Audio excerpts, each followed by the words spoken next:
We're on the air, guys. All right, here we go. Welcome to the show. It's Street Fight No Music Edition. It's Brian. I got Josh here with me. I got Jason in here with me for a little bit. We got the stream rolling. I'm taking calls tonight. You know, we said we were going to be back in 3 weeks. We're back. It's Brett's wife's birthday. He forgot until this week, so he's not here tonight. So unfortunately, you're stuck with me. So you're not going to get some good intro or anything like that. I'm just going to do a fucking podcast, you know? It's the #1 anarcho comedy show. On any station. Spread this mess. Yep. All that stuff that Brett says is true. Yes. Let's get on the phones. I think the best way to handle this show is to just get right on the phones and start talking to the listeners, right? Now, I'm having trouble working the mouse because I'm dumb. Get out of my way, Audacity. All right, let's do a podcast. I got caller #1 here. It's time to go. All right, here we come. Here we come. All right, you're on Street Fight. What's up? Who's this? No noise. Mr. Bones. Hello, are you there? It's Street Fight. Are you there? Hey, Brian, can you hear me? I can hear you. What is up? How are you tonight? I'm good. What's your name? Little nervous after watching that. I was hoping I would be the first be getting rung in, but I'm here. No, you're the first one to call, so you're the first one to get on the air. That's how it works here. It's an egalitarian thing. I did hop on pretty early. Yeah. But I witnessed all the technical difficulties. Ugh, yeah. When Brett's not here, I actually have to do stuff, and I melt down, actually. So I know. I just had to walk out of the room and let my brother fix everything before we came in here. So what's going on tonight? Not too much. Had a pretty good snow day today down in North Carolina. I have heard that North Carolina. A lot of memes. How much snow? How much snow? We got 6 inches in Raleigh. Okay, that's a lot of snow. Hey, I'm a Columbus guy. It's early December. Yeah, it was rainy and shitty the rest of the day though. Me and the wife to be watched Muppets Treasure Island, King of the Hill, and then Muppets Christmas Carol. Are you gonna have to go to work tomorrow? Do you think? No, I'm been underemployed recently. Well, that's better than going to work on a snow day, I think. I mean, just from my experience. It's better than going on to work on like the day after it snows when it's kind of icy and wet. Yeah, for sure. It's I don't know. 6 inches is a lot here, so I imagine down in the Carolinas it's a lot for you guys, huh? It is. Yeah, we don't have the facilities to prepare for it. We're not going to fare so well when the climate catastrophe intensifies. I wonder if this has to do with that. That's what, like, we're not ever allowed to say that because, like, we've yelled at conservatives forever for being like, oh, it's snowing. Oh, that's nice global warming for you. But then it's like every time it snows or something like that, you're like, see, this is climate change, folks. That all the weather that you hate sucks is because it's climate change. It's just drastic activity in every respect. It does. It sucks too. I hate it. Everything's to the extreme. Global weirding. Well, I think they call it. That's cool though. Like when things are to the extreme, that's cool. When I was growing up, that's what radical. you said. That's pretty cool. Yeah, I mean, it's cool. It's like you're sitting around thinking, like, a lot of the time when the weather when like the weather is good when it's not supposed to be, you're like, I can handle this, and then when it's bad, you're like, in 20 years it's gonna be 100 times fucking worse, you know? Or I guess that's what the government said. Like, I saw recently that Donald Trump was that, like, the government did this whole thing where they were like, climate change is gonna destroy our economy in like 20 years or something like that, and the president was like, oh, I don't believe that though. Oh, well, I mean, he's got what, 5 years left? I thought he said, like, I don't really care, I won't be there. Yeah, I mean, that's a lot. That's his whole base, like though. that. That's his whole base, though, right? Is they're like, I don't really care. I'm not going to be there. And even us should. I'm not going to be around. Yeah. I mean, most of us are going to end up in like a school shooting or something. So we're probably not going to be around either. Jesus. I'm sorry. Did you see that picture I posted of the there's that meme that's been going around a lot with the cops that made the really small. Oh yeah, you posted about that on Twitter. The cops that made the really small bust with like the bag of stems. Yeah, a whole bag of stems. I put you shrugging, like your slumping photo. I put you on the table. Yeah, $14 in $1 bills that they spread out across the whole length of the table. Mm-hmm. I love those pictures. Yeah, they're always trying so hard to get something there, like a big bust. And when they lay it out, it never looks impressive. Like they should basically never lay it out unless they're standing in a whole room full of weed. Like, because weed is the least first of all, weed's the least impressive drug bust that you can do. On top of maybe like kratom, correct. Maybe, or it's the easiest to detect. Yeah, or the other one that's really pathetic sometimes is like cocaine. Like they'll put like the smallest amount and be like, that was enough for 10,000 people or something. Yeah, most people cannot afford a significant quantity of cocaine. It's always a little baggie of it. Yeah. I mean, nobody has a brick of cocaine. They think that they think the dealers have bricks of cocaine. And it's like, the only people that have bricks of cocaine are like in Colombia and stuff. Are you plugged in at all to the different Twitter accounts associated with the NYPD and they'll post shit? Like it's $20 worth of weed in a little baggie and then like a 2-inch pocket knife. And they're like, we just seized this, keeping you guys safe. Yeah, I see them a lot, like, posting their fines and their busts and stuff like that, and I mean, like, I get more, I don't have a lot of weed on me now, ever, but there have been times in my life where I walked around with a quarter pound in my pocket, and that looks like a lot of, well, it's not in your pocket, you gotta kind of put it down your pants, it looks like a lot of weed, you know, it looks like a ton, but even that is like $500 to $600 worth of weed or something. It's like they don't get any, I don't know. I mean, I guess like any bust is bad because like the thing I think about with that bust that everybody's making fun of now is that somebody is in jail for that and is going to have to go to court for that. So I like always worry about the people that have to go to jail or court or something for some bullshit, because that's what it is. It's just bullshit. Like, weed is legal almost everywhere, but they busted a grower. That's what it is. That's why they found a whole bag of stems. I'm willing to bet that they didn't bag those stems up. Like, the people that did it didn't bag those stems up. They did. Or they bagged them up to make butter or something out of them. Because you can't make butter out of stems, but that, like, takes so fucking long. Yeah. I mean, but even then, it's like most... I think that's what a lot of people thought it was. Yeah. Most people just throw them into fucking trash anyway. You know, stems are trash, basically, is what I'm trying to say. They hand out $70. $70. 14 ones. I'm looking at it again. God, that shit gets me. Fucking losers, man. They're just losers. They, like, ruined somebody's... They ruined a normal person's day. Like, just a normal person that's trying to provide a service for the community. Like, people obviously want weed, and if you don't want people selling it, then maybe you should if you don't want people selling it, then maybe you should sell it to, maybe you should like let people sell it. Like, that's what I wonder. I haven't talked to any like weed experts or anything like that, but I wonder what happens when the federal government decriminalizes it. Like, what happens after that?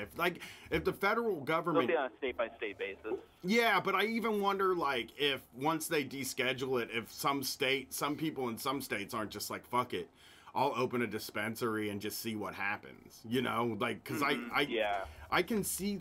I don't know if that would happen because, like, liquor stores, it wouldn't... Like, nobody would open their own liquor store.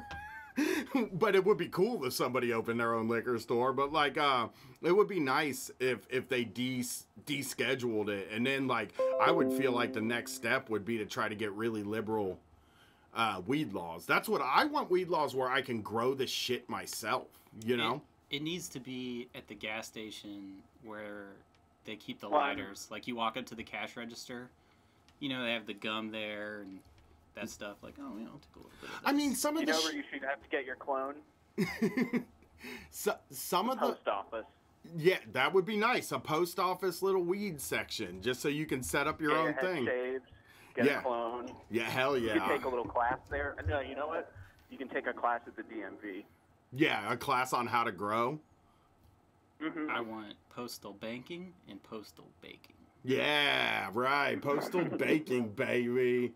Yeah, I just am never impressed when they bust people, and it's like more fun to like. It's great that they're getting made fun of. It's like part of me thinks that maybe sometime in the future they'll have some shame, you know, and they won't bust people because we've gotten to a point now where it's almost like there's more shame in them busting people than there is like valor that you get for it. You never look at the comments of a picture of a bust. You never look at the comments of that and see anybody like, good job getting that off the streets. It is all people making fun of them. Guarantee you, though, those cops feel like they just brought down the guy that Johnny Depp played in Blow. Oh, hell yeah. What was the department, or what police department was it? Oh, I don't know. I got that picture on Twitter when a guy pointed out that it was only $70. So all I saw was the picture, and then I saw the cops. Yeah, I think what state that was in. I think it was a small town. It was like a small township in a state. Like, and it was probably just some guy that pissed the cops off, you know? Probably a fucking, like, if I'm guessing right, it's a sovereign citizen that annoys the police all the time, or some guy that they've busted for drunk driving 15 times, and they're just like, I'm tired of this guy. I gotta get rid of him. Sir, I don't have to roll my window down. Yeah. Yeah, they hate sovereign citizens. I mean, the thing that the left and the cops have in common is their like weirdness about sovereign citizens. I mean, half the time I'm like, oh, I like these guys. They're a pain in the ass for the state. But then the other half of the time I'm like, why do they all gotta be racist? Like, why does it have to be all like racist conservatives? You know? Jesus. Well, you know. Yeah. In the 90s, those guys were shooting at cops. And now those guys want to kiss and hug cops. Yeah, for sure they do. Well, you got anything else? No, man, I'm kind of high right now, so I don't have a lot going on up here. Well, thank you for calling in. I appreciate it. I needed the help tonight. Mm-hmm. You got Twitter or anything you want to tell people about? No, I just post a lot of stuff on the Street Fight page right now. I did like your Dinar pictures. That was pretty fun. Those are the best. Thank you so much for doing those. You're welcome. We're gonna get some dinars soon. We'll try to mail you some. We got some dinars coming in the mail. You're my muse, and it's a pleasure to have the horniest man on the internet as my muse. I'm not horny. All right, man. I'll talk to you later. Don't call me horny. Bye, Brian. Brian is not horny. I almost hit ban caller for him calling me horny. To imply otherwise is actionable. Yeah, that's actionable, I think. I don't know what that means, but that balance just keeps going down. I'm looking at the money you have to pay, and I can't put money on the account because I don't have Brett's credit card, so who knows how long we're going tonight, baby. Right, next call, baby. What's up? It's Street Fight. Who's this? Hi, my name... Actually, I've called before. I went by Taryn, my sister's name for Terry. What's up, Taryn? How are you tonight? Good. Hey, so I'm calling from Central Florida, and I was actually calling because I'm trying to turn in my resignation letter this week. I'm trying to quit. Congratulations. And, thank you. I didn't want to ask my dad or my sister for advice because I figured they would tell me to just like keep my mouth shut. But I'm trying to write like a really scathing resignation letter. I did an exit interview once that was really scathing, but I always feel like you know, you're probably not, if you're running to write a scathing letter, then you're probably not worried about their reference for you. So I would just, I mean, you're quitting and you're going to go drop that letter on the table, and I would just write whatever. Who cares? I mean, write all the things that pissed you off. That's what I did. I didn't write a resignation letter because I never do. I guess, are you doing 2 weeks notice? Yeah. So it's like a situation where the hierarchy is out of control. Like there's an owner, a vice president, my general manager, then there's another just like operations manager, 2 more floor managers, an office manager. And it's just crazy. So the only person I respect is my GM. And so I was going to give him the hard copy, and like he's already okayed me on references. I can use him for references. And so I'm basically just ripping everyone else apart in my like a roto manager review of everyone. How would it be like part of me thinks, and I hate to be like your sister and your father and stuff, but part of me even thinks that like it's more, if you want to do it the fun way, which is what it sounds like, quitting the fun way is a way, that's the way I've always thought about it, is to give the 2 weeks and be an asshole for those 2 weeks. You know, get everything out of you in that 2 weeks. Write a nice, respectful letter of resignation, and then for that 2 weeks, just be a fucking heel, you know? Well, I kind of have been doing that for like the last 2 years, like really just up their asses, like about every little thing, because it's like even this past weekend, I've had to like go in and revise my letter again already because of the way like a girl I work with who has been mistreated and like discriminated against for sure time and time again, like, and I've gone to the owner and like had a big to do about it, and they just absolutely turned the cheek, brushed it under the rug, done nothing. And so she quit this past weekend because one of our like new managers in training for a second location, in front of a lobby full of guests, there was a guest who was like totally disrespecting my coworker, and in front of a lobby full of people, a manager told my coworker to shut up and go downstairs and go away. So you went in and you were like, I need to redo this resignation letter because the manager was an asshole. Yeah, I need to make it like even worse than it already was. I don't know. Yeah, they deserve no mercy for sure. That's awesome though. So. I mean, like the thing is, when you don't have anything to lose, you can really get things done on the way out the door. Or, you know, it's like with a lot of times with me, I always take solace in that thing where it's like you're the boss, and I always have that thing where it's like you're the boss, and I'm gonna destroy this person on my way out the door, but I have to be I also have to get through 2 weeks. That's the problem, is the getting through 2 weeks. And some of the things you say, like for me, a lot of times it's like I take solace in the fact that I've said something mean that they're gonna think about when I leave.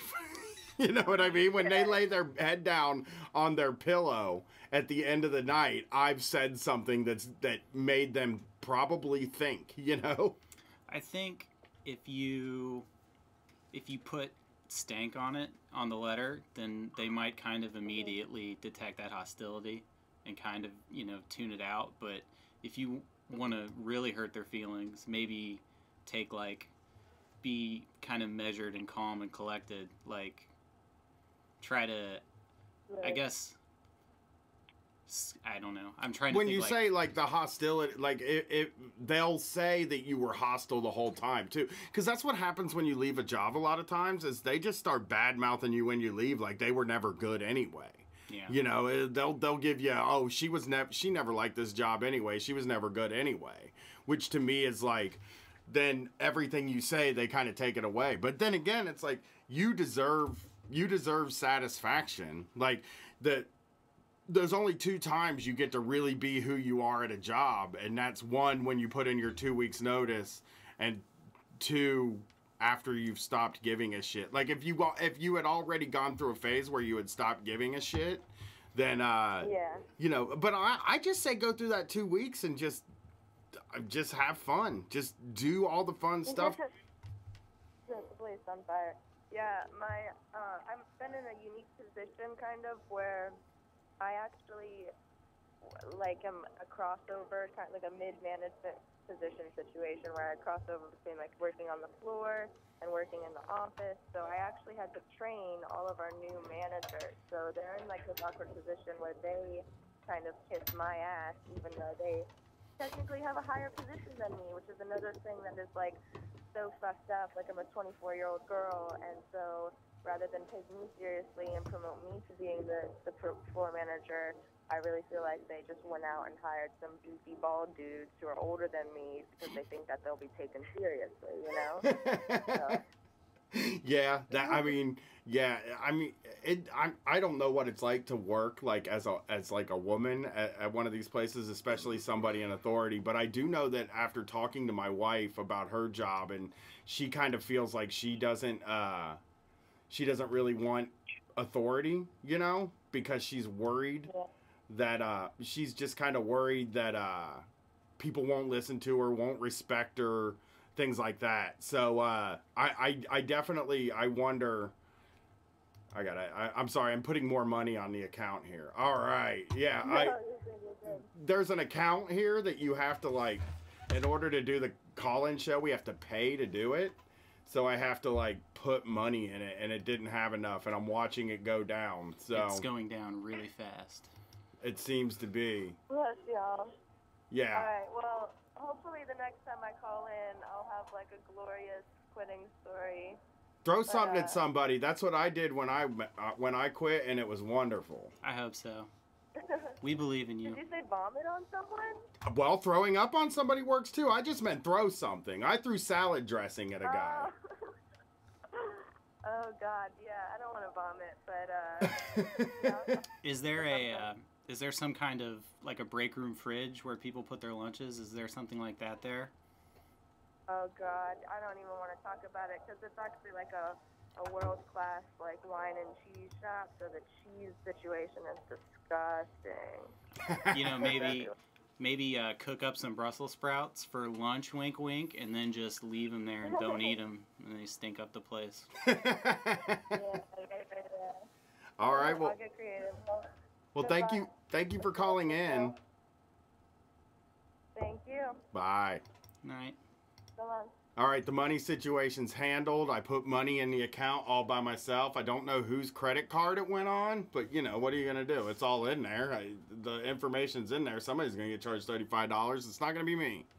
So Street Fight is brought to you by Brett. Generous support of viewers like you. I think it's Brett's credit card.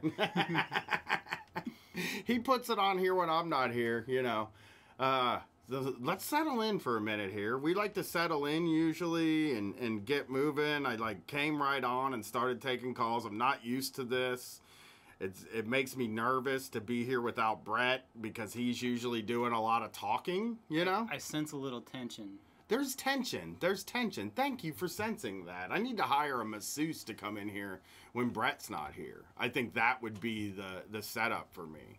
We could, those, at spas and stuff where you lay face down and there's that hole for your face. Mm-hmm. We could do that. We could just have the mic on the floor and then we're lying on those tables getting massages while we do the show. Just going, oh,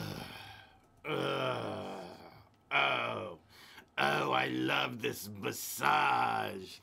No, it's fun. I like doing a call-in show. It's not a problem. There's no music. I can't play music this week, which makes it difficult. You might have to deal with like 5 minutes of silence. That's just the way it is.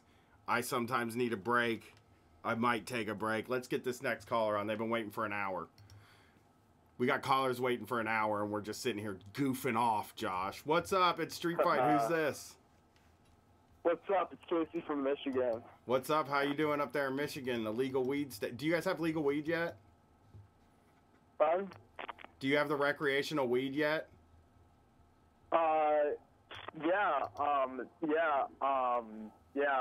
I think it passed like a week ago about. Do they have the stores yet? Oh, no.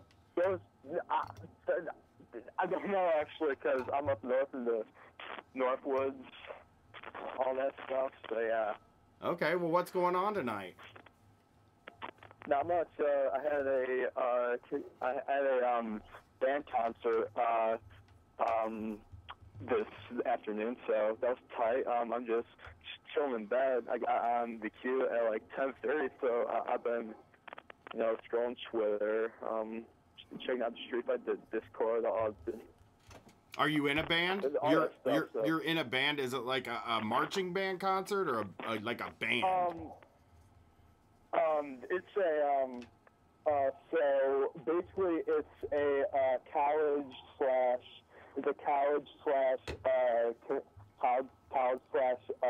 community band there, and I'm the only like high schooler in there, so. That's cool. That's cool though. Right. Hey, what do you play? Yeah. I play the euphonium. The what? Like small tuba. It's a small tuba, pretty much. Nice. My daughter played the saxophone for a while, and then like all the cool kids quit band, so she quit too and went to choir. Choir. I know they make them pick one of the two, so she was like, "Well, all my friends are doing choir, so I'm gonna quit this saxophone thing." I'm like, "Yeah, that's a really good reason to like quit playing an instrument." Fucking teenagers. Did you rent or buy the saxophone? Oh, I rented it. I spent a lot of money on that thing that never came back to me. A couple $1,000 on that thing. Yeah, $50 a month. Wow. For 2 years. Maybe not a couple thousand. Wow. In the 6 to 8 years I've been in school band, I've not paid a single dime for any of my instruments. How do you get them? So yeah. Is it like do you steal them, or do they just give them to you? They just gave me to it. I didn't rent through the thing. They have the Meyer music rep that comes in, that whole sales pitch bull crap. Like, yeah. Stuff. So yeah, I dodged that. Yep. Well, I think I played trumpet 5th through 8th grade. So I think my dad paid like $200 for a like basic trumpet. So yeah, so that worked out, and come like 8th grade, I switched to youth because like we needed a like voices down there, and then yeah. Nice. Yeah, I think it's bullshit. I think it's bullshit that they make kids pay for those instruments. I know that it's like, who's gonna have them? The school should damn have the instruments, man. Especially, that's the way to. That would be the way to go. It's like if the school had the instruments, more kids would play the instruments. I didn't play an instrument because I didn't want to ask my parents for money, and I didn't want to be in the band. Right. I'm sure Groveport, where we went to school, you have to bring your own instrument. But if you went to like, I don't know, if you lived in Dublin or somewhere no, you have to buy them everywhere. Anywhere, I mean, my really? daughter goes to a rich school, and they'll put you on payments for like $50 a month. But hell, I don't know what you do. $50 a month automatic like withdrawal is a kick in the nuts every single month. I just assumed that there was like a room in fancy schools. I feel that.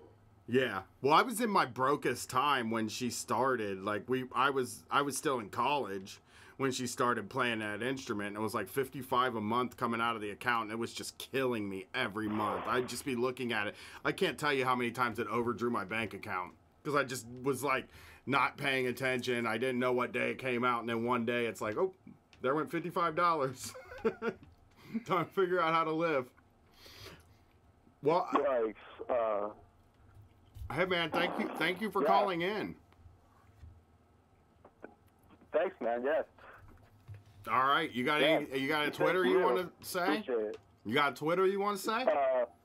Twitter, yeah. Casey_Gap Salads.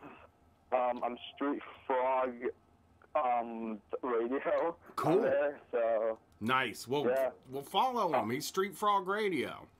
All right, man. We'll talk to you later. Radio, yeah. Have a good night. Yeah. All right. I'm Googling. See you. Thank you for Googling him. Who's been on longest? 20-minute call. I'm Googling euphonium. Euphonium. Hey, it's Street Fight. Who's this? Is this a skeleton? Hey. Hey, what's up? Who's this? Hello? You there? Brian? Yep, that's me. Who's this? Hey, Brian, it's Russell. What's up, Russell? How are you? Hey, man. How's it going? Which Russell is this? Is this Russell I know? Yeah. Russell, what's up, dude? I should have had you come up what's here up, with dude? me. Yeah. You could have come I over. signed up for Twitch. Oh, Yeah. you signed up for the Twitch? You could have come over 2 blocks and just sat here and watched me drown in this room all alone. Yeah. What's going on tonight, man? Nothing. I'm just watching the stream. The beard looks good. I haven't seen you. People like the beard. The people are into my new beard look now. It doesn't look as good if I go like to the side here for the people on Twitch. To the side, it looks a little bad. But I don't know. I think it looks good. But it looks good from the front. I look like a rugged man now. Instead of the baby-faced sweetheart I was for so long. What's going on tonight, Russell? Nothing. I'm just sitting at home. Laura's not here, so thought I would mess around on the internet. So I got a question. I'm gonna ask from now on. I'm asking these questions tonight to everybody. Did you get a Christmas bonus? No. The library doesn't really do that. They give you like extra time off, but yeah, you don't get like extra money. Okay, so you got a little extra time off though. Well, just the days off you get, right? For Christmas. Yeah. That sucks. Do you I mean, get? they're pretty generous though. I mean, like you get like this year we get like 23rd, 24th, 25th, 26th off. Okay. Like, That's cool. Yeah, I mean, I don't know, it's not bad. Nobody should ever have to work the day after Christmas. That's a belief I have. Oh yeah, that's like fucking disgusting. I know, because everybody on Christmas, like if Christmas isn't on a Friday or Saturday, all people do is sit around and think about how they have to go to work the next day. It's pointless. You know, my wife has to go to work on Christmas Eve and the day after Christmas. So what even is Christmas? You know? Yeah, Christmas is... what is it? I don't know. It's barely anything, really, if you don't get 2 days off out of the deal. You should get 2 days off, or like every holiday should just complete out to a long weekend. I think that is perfect. So like if, let's say, since Christmas I think is on a Tuesday this year, everybody should be off Saturday, Sunday, Monday, Tuesday, and Wednesday.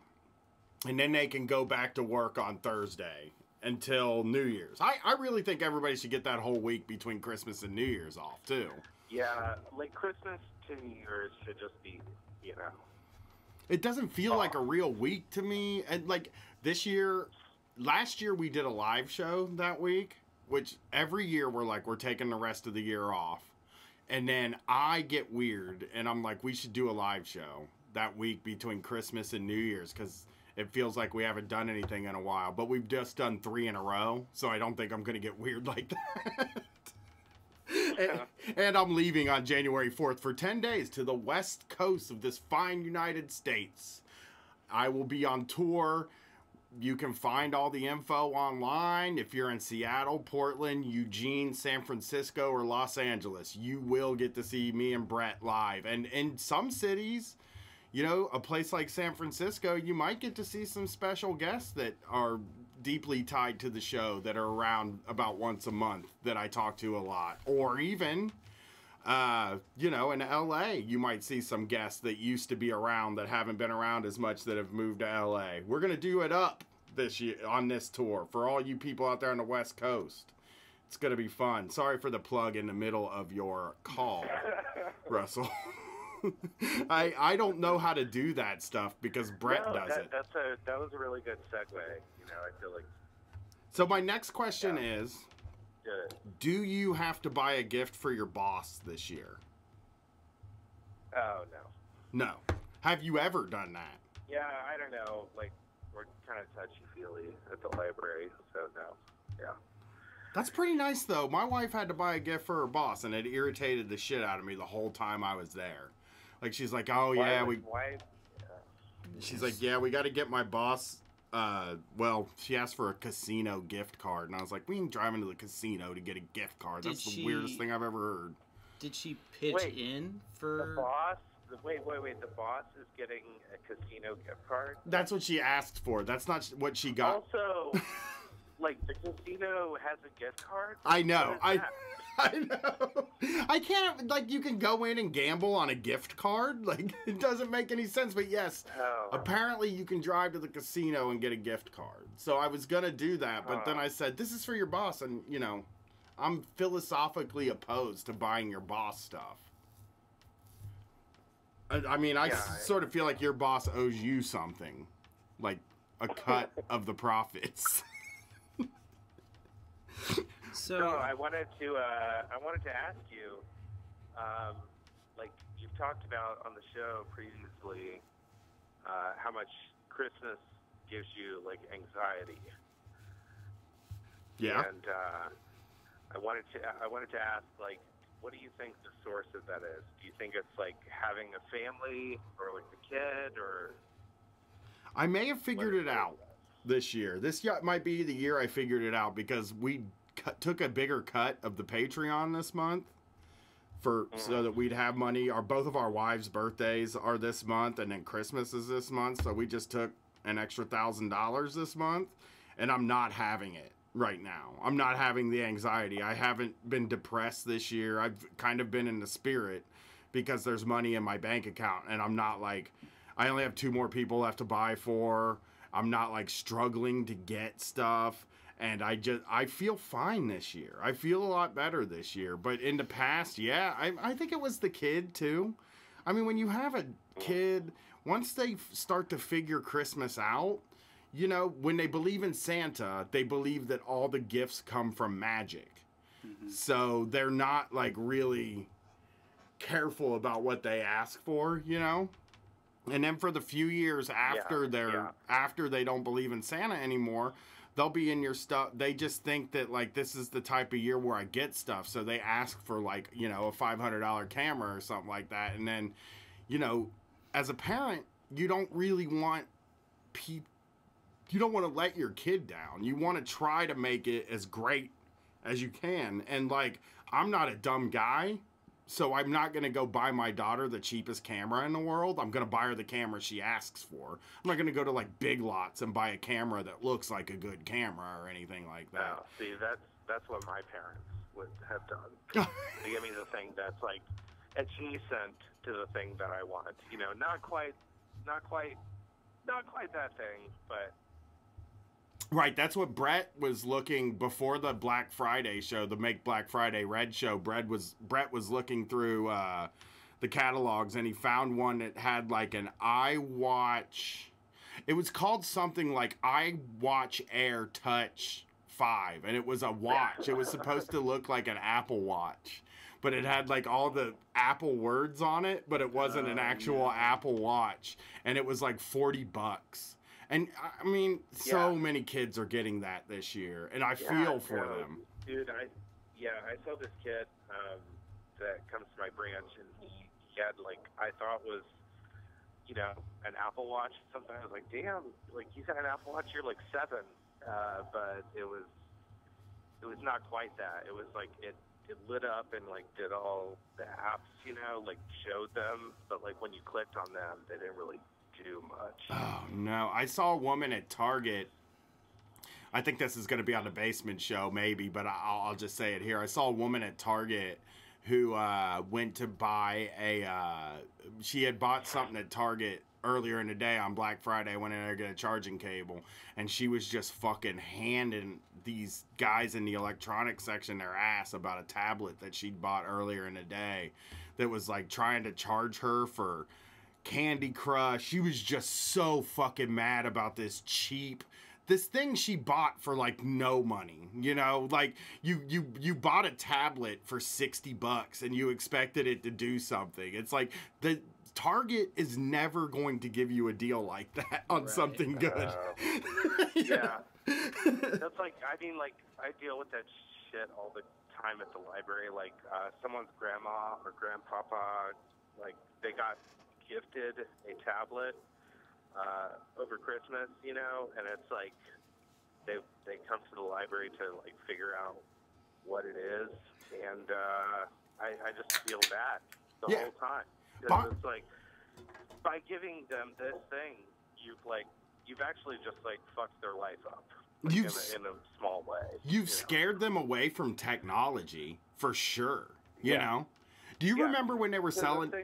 Do you remember when they were selling those phones called the Jitterbug? That was just like for old. I think it had like 4 buttons for little kids. It was for It was for old people. It had all the phone for buttons. Old people to figure out the phones, right? Yeah. Yeah, but it was just a piece of junk that didn't do anything. It's like, sit down, listen. If you're gonna buy electronics for your grandmama or grandpapa, sit down with them, teach them how to use them, and get them the real thing. You know? Yeah, you should give them the real thing. You know, like, don't give them the, I mean, like, you want to give them something easy to use. I understand that. But it's like, you don't want to give them the fucking, like, dog shit Android tablet that doesn't do anything and it, like, fucks up constantly, you know? Like, yeah, get the app. Here's the thing about it, and it sucks to say this, and I'm not doing a commercial. And I was just talking to Jason about this outside before we started recording. But the Apple stuff is user friendly, and that's why it's so expensive. The Apple stuff, you know, like that's like, it's dumb to, like, you know, have like loyalty for Android or Apple or whatever. But it's like, I don't know, the Apple stuff is easier to use. Yeah, a boomer can sit down. I mean, obviously they're going to get it and they're going to spend like their whole retirement on Iraqi dinars anyway, but at least they'll know how to use it and they'll get some functionality out of it. Like, that's the thing about boomers in the internet now, is they're just getting drained on there because they'll just believe everything. They think they don't understand that is like that's just like the real world. Like, you don't get anything for free. They hear that people are getting movies for free on the internet and they think that means like, well, all this stuff is free. Yeah. All right, Russell, thanks for calling in and enjoy the stream, man. All right. I'll talk to you later. I'll see you later, man. We'll have to hang out. All right. Bye. Okay. All right. Later, dude. Bye. It's gotta suck so much more to be a poor kid now than it was just even 10 years ago, 20 years ago. You can still get the stuff. A lot of times they still get the stuff. I know they don't. I mean, like, not all poor kids get it, but it does have to suck that, like, you don't have a phone. You don't have, like, because I see people, like, talking about how I'm not going to get my kid a phone until they're 18, and it's like then they're going to be like stifled in their social life because all the kids are on the phone all the time. Right. You know, but if you can't afford a phone, you can't afford a phone. But generally, they're handing out iPhones for free, well, not free, but they'll give anybody one, and then you can pay a huge payment on it every month, and you know, you hope that you get, like, I know for me, it was like the year I bought it, it was like, I don't have any money. I went to the Sprint store and like sat down and was like, I need 3 iPhones. And they were like, okay, we'll get them for you. And then I just paid an extra like $200 a month on my bill for like a year. Yeah. Hey, you're on Street Fight. What's up? Hello? Yeah, this is you. How's it going? Who's this? Yeah, I can hear you. This is Eugene Debs. How are you doing tonight? All right, what's up, Eugene Debs? The Eugene Debs. Wow. Yeah, this is our biggest caller yet. This is maybe it is a skeleton. The Eugene Debs, yeah. Okay. The skeleton coming from the grave. Cool. Yeah, so man, first time, long time. I heard you guys talking on the before you started. I mean, Brian, you might be the heart of the show, but sounds like Brett is definitely the brain. Yeah. Well, I mean, he does all this stuff. So when I come in, Brett and Jason set everything up, and I walk around and pace and film myself fucking around and sing stupid songs. But since Brett's not here today, I had to come in and do Brett's part. Not good. Good work there. Yeah. It's good, man. But you're definitely you're the heart of the show. So, yeah. Don't worry, you're still needed. I know, You're I still know. needed. So what's going on tonight? Well, first you have to answer my questions. Did you get a Christmas bonus this year? No, I mean, I'm a commission sales guy. That's just no. But like, I'm not mad if I'm not getting a Christmas bonus because the type of job I have, it's just not the type of thing that would happen. You know, Did you get your boss a gift? Oh God, no. My boss, I mean, I like my boss and everything. Like, he's probably one of the best bosses I've ever had, actually. But I mean, I'm not gonna fucking buy him something for Christmas. Don't buy your boss something for Christmas ever. I think you should buy your boss anything ever. Yeah, that's bullshit. I feel like you never buy your boss anything. No, just don't do it. Like, you know what the problem is? Okay, so I've got roped into that type of shit before because some little fucking brown-nosy motherfucker, like, starts a pool, you know what I mean? Because it's the boss's birthday or it's Christmas or whatever. And they're like, hey, let's all throw $10 in, and we'll sign this card, and we'll buy him some like, buy her a bunch of candles or whatever the fuck. You know, it's always bullshit, and you can't say no because everyone else is doing it. And then, like, really the person who, like, coordinated it all gets all the credit and just some fucking brown-nosing bad worker asshole anyway. God, it should be illegal. It's absolutely illegal to buy your boss anything. It's sick. In a just world, it would be illegal, so don't feel pressure to do it. That's how I feel about it. It's almost psychologically abuse. It's having just, to, I don't know, that's just sick. And like giving your boss, like when you think about when they talk about throwing in $10 each, you're giving your boss, like if you're giving them a gift card, you're giving them like $50. It's like, that's the last person that needs $50 on this team. The absolute last person that needs money on this team is this boss. And did you say your wife's boss wanted a gift card to a casino? That's some degeneracy right there. Like, I'm just. Like, I was weirded out by it too. I said, buy her some damn lottery tickets or something. Yeah, like somebody needs to sit. Like your wife's boss's family, like needs to like have like intervention with her, man. Like you're asking for fucking gift cards for Christmas to the casino. That's some next level, like. Gift cards from your workers for a casino, from your like employees. Your employee, they're like, "What do you want?" And you're like, "I'll give you the gift cards." Yeah, that's what I'll get you. Dude, it's like asking for like gift cards for like the liquor store, like your weed dealer. You know what I mean? Weed dealers suck. Use gift cards.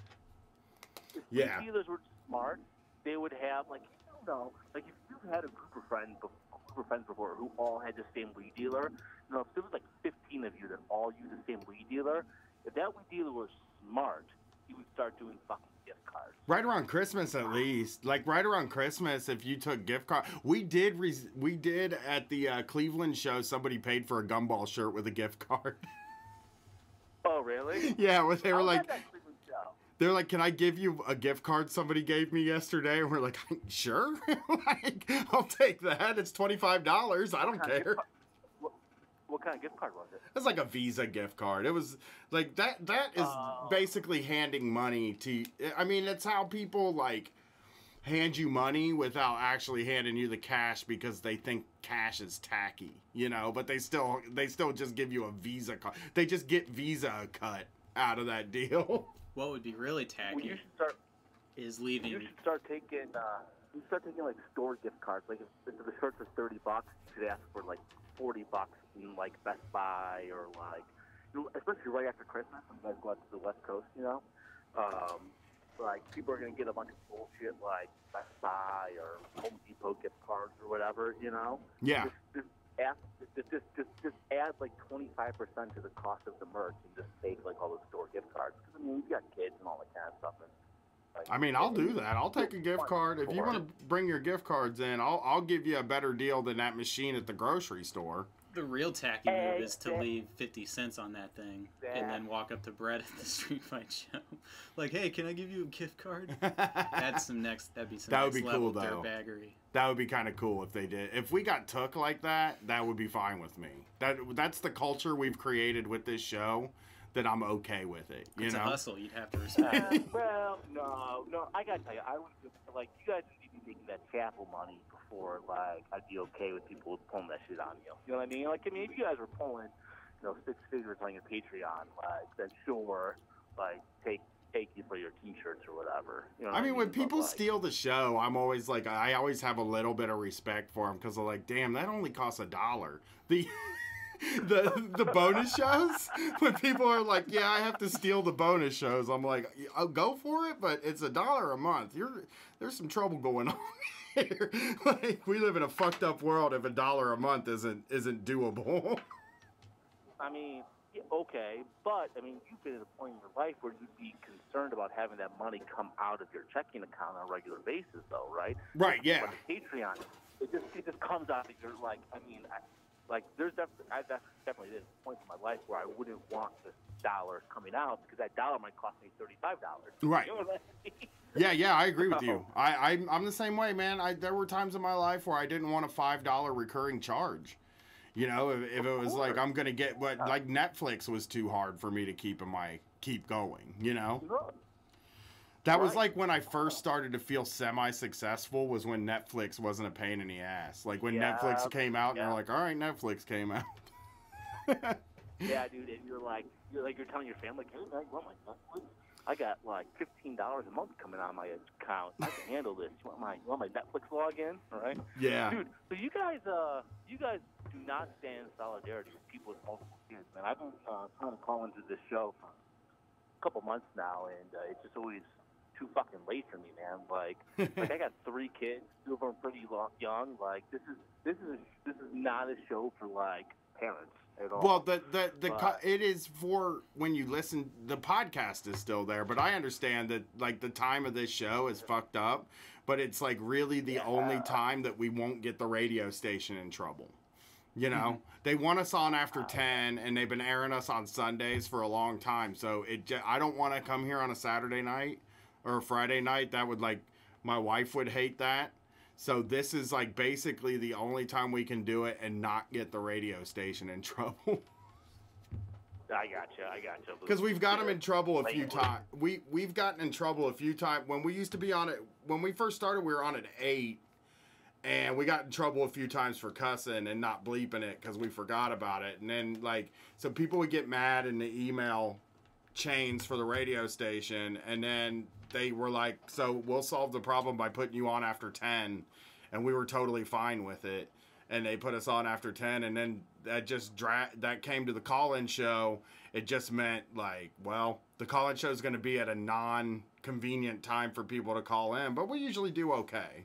We're just, the East Coast is fucked, Yeah, that makes, all right.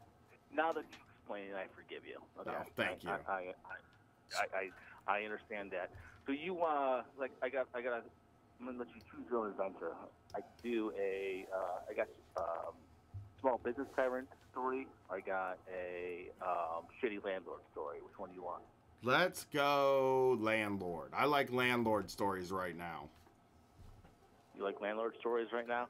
All right, so I live in Cleveland right now, but I grew up in Cleveland, but I lived in Pittsburgh for a while when I was younger, and it was like the first time I was able to get one of those management company places where it's like a corporate place, because at first when you're real young, you don't have enough credit to ever get accepted in any of those places. So I get this into this corporate place with nice apartments and everything like that, and I was all excited about it. And it started going bad pretty fucking quick. And it culminated in these motherfuckers. I paid by check. This was before you could have a good way of direct depositing stuff or having stuff pulled out of your account. So I was mailing in checks. All right. 12 years ago or whatever. So I was mailing in checks. So I mailed the check one month, and they claimed they never got it. They're like, we didn't get that. You didn't pay your rent. And it was like 2 weeks into the month. You didn't pay your rent. You didn't pay your rent. So they make me pay it again. So I have to go deliver the check to the correct place with a $50 late. Oh, that's bullshit. I'm not buying it. Okay. But it gets more bullshit. So the new check with the $50 late fee gets pulled out. 3 days later, guess what gets fucking processed through my account? The original fucking check I wrote them. Did they do it? So, do you know if they got it before you brought them? I guess so. They had 2 checks in their hands, right? Yeah. And well, there was a point. Got it. There was a point where they had 2 checks, and they cashed both of those checks. Oh yeah. So again, I paid the rent on time. I sent it out a couple days before it was due. It was down the street. We definitely got it on time. And probably somebody in the office set it in some pile and they missed it or whatever. They made me pay it plus the late fee again. And then they put through my account, and they put through the original check through my account. And of course, I was living paycheck to paycheck. It overdrafts the hell out of my account. Oh yeah, that's 2 rent checks. And I had made like 20 little purchases, right? You know, you go and buy gas or buy a pack of gum or whatever it is. I thought I had money in my account, so I wasn't looking at it. Like 3-4 days go by, and I make all these little purchases. And this was back when the banks. This is before Liz Warren got her hands on regulating the banks, and they charged. They put it through so they put the charges through so it maximizes the overdraft fees. So I had it was 15 overdraft fees. It was like $500 in overdraft fees that I got charged. What was your negative balance? Do you remember? I was like negative $600, dude. I had to steal from my fucking work to fucking pay for it. That's what I ended up doing. I remember getting a call in the middle of 2009 from Chase because I have a checking account and a savings account through them, and this was like the first 6 months of Obama's whatever, and they were like, hey, we are required to ask you if you want to connect these accounts, and they just made it seem like, I mean, you can if you want to, of course. Yeah. Why isn't this, Yeah, I had I once had the same sort of thing happen where I overdrew to $500 because of a weird check I had out that I forgot I had. I hated checks. I still hate checks to this day. I usually pay my rent with them. I have to pay with something paper. And I usually pay with a money order now, so it automatically comes out of my account, and I don't have to fucking worry about it. But I had floated a check at one point, and I overdrew $500, and then my grandma died, and I inherited like $600 or something from her. So I just was like, well, I'm back to $100 now. I went and gave it to the bank. Heirs to the Quinby estate. Yeah, I'm a rich man. I come from money, okay? I come from a lot of money. I'm sitting on a pile of trust funds, okay? Dude, that's not even in the story though. So I'm sorry, I'll be quick. I don't know I've been long here. This was before 2009, before they even had to check with you for anything. This was 2004 or whatever. But so I got into a shouting match with the property manager over at Ox because it was just it was an outrageous thing. They didn't want to refund any of it. I told them this is what you guys did. You made me pay late fee and blah blah blah. And they refused to cover any of the overdraft charges. I was motherfucking property manager and everything. And all they would do was refund the late fee that they charged me erroneously. See. So. And I was really, really mean to this property manager. So 2 weeks later, I get a letter from them, and they're telling me that they weren't going to renew my lease. And I was 11 months into a 12-month lease. So we're not going to renew your lease because your car is in disrepair. Is my car? I didn't do an accident front end was all smashed up. But that fucking thing was like that when I moved in. This was clearly because, like, You were mean to them. Yeah. So, like, a week before we moved out, we got real drunk and got like this. My buddy came over. My buddy always had this like hunting knife on him. We went out there and we talked him into like popping all the tires to like the vehicles that they had on site. 'Cause it was like a big complex, right? So we went down there and we just popped all the and fuck those motherfuckers, dude. Oh my god. They basically stole $500 from me and got away with it. And we're just like basically like, well, do us. You know what I mean? And like, who has time for that shit, right? So it was. That sucks, more man. Yeah. Checks. Checks should have never been a thing, you know. Like there shouldn't have ever. Yeah. Like they were the worst idea, and like my generation and older or young.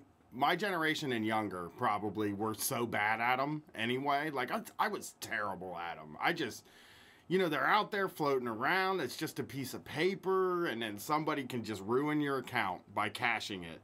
It's like... No, man, but no, checks used to be street fight as fuck, though, man. I mean, you've seen that Catch Me If You Can movie, right? I mean...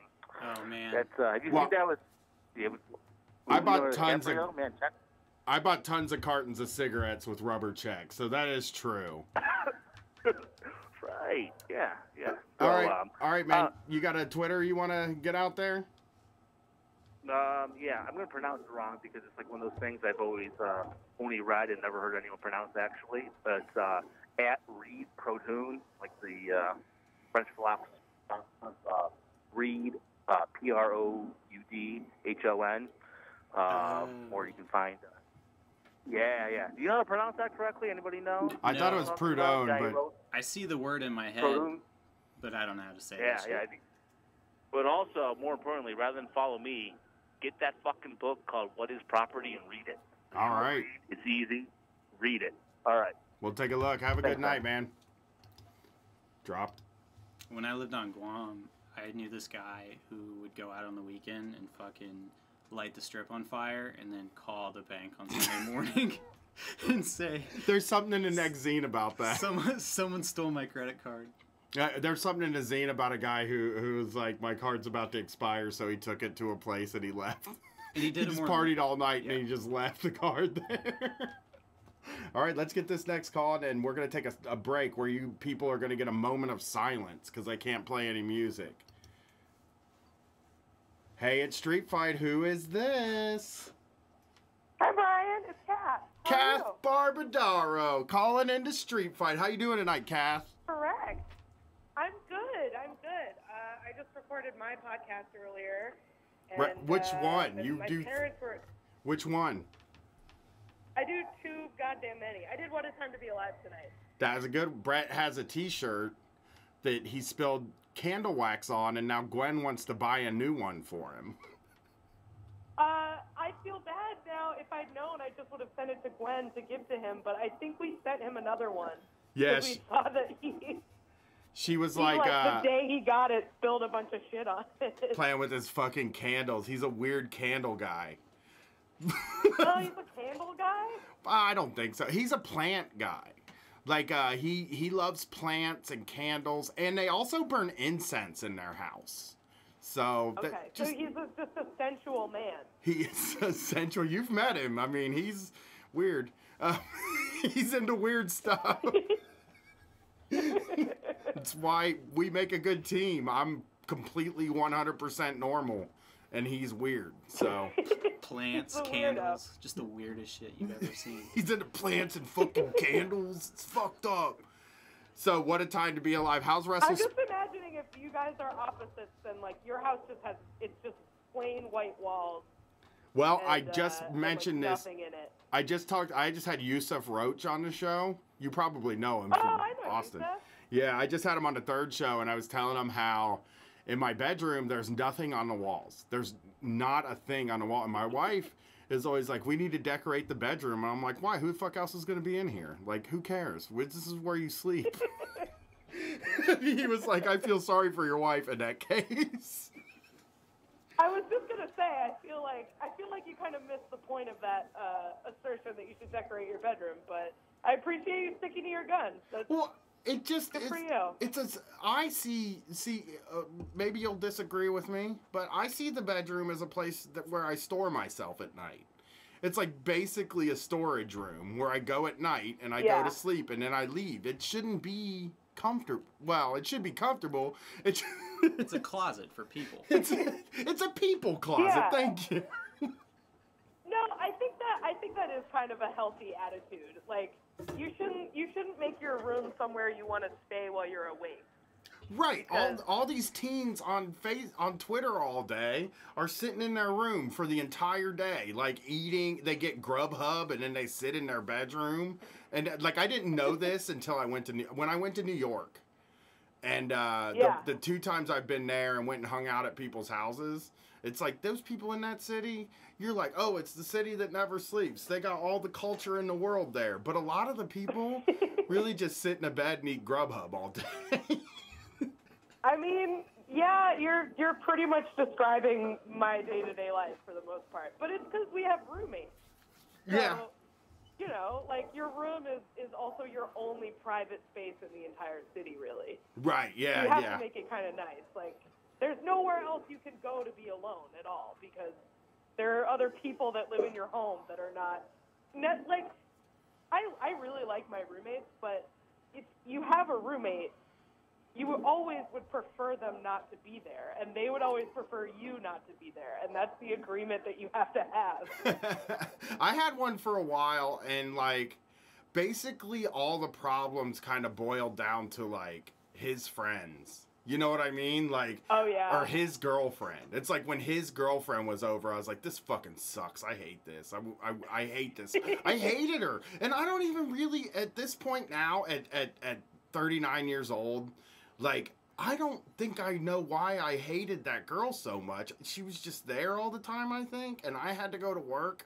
Right. And she didn't have a job, and she ate my Hot Pockets a few times, and it became this fucking huge problem around the house. Now I'm like, I don't even eat Hot Pockets anymore. I could have been more mature about this.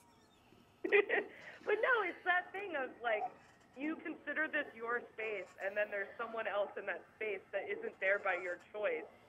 And so you're going to be more resentful to them than you maybe would be otherwise. And again, I'm saying this as, like, I really like my roommates. We get along very well. But, like, obviously if I had money, I would not have them. You know what I mean? This guy that I lived with, I would have considered him, I would say, for a period of my life, especially right around the time we moved in together, I would say he was my best friend. Like, I lived with him.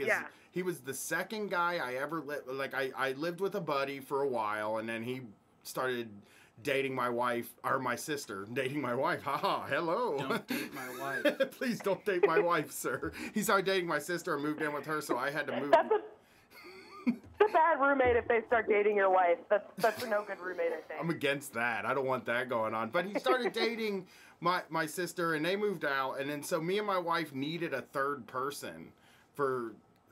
We were trashy. A trailer that we were moving into a trailer.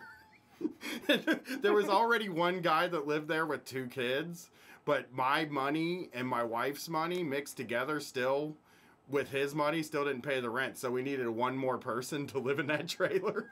So we all moved into this trailer, and we lived together, and then my wife and the other guy ended up moving in together in an apartment, and he started dating this girl, and every fucking time I saw this girl, I was like, I fucking hate you.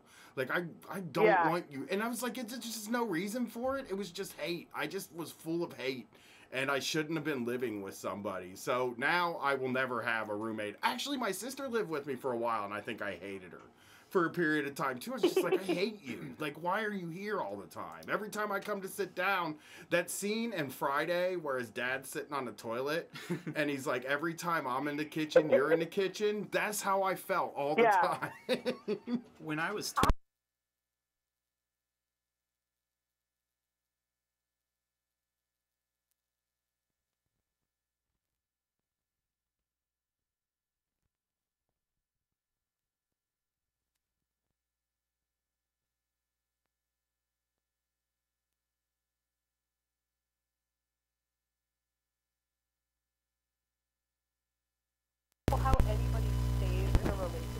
unless they're rich, because you can't afford a place that, like, there's no way you can live with another person and not be in their eye line all the time.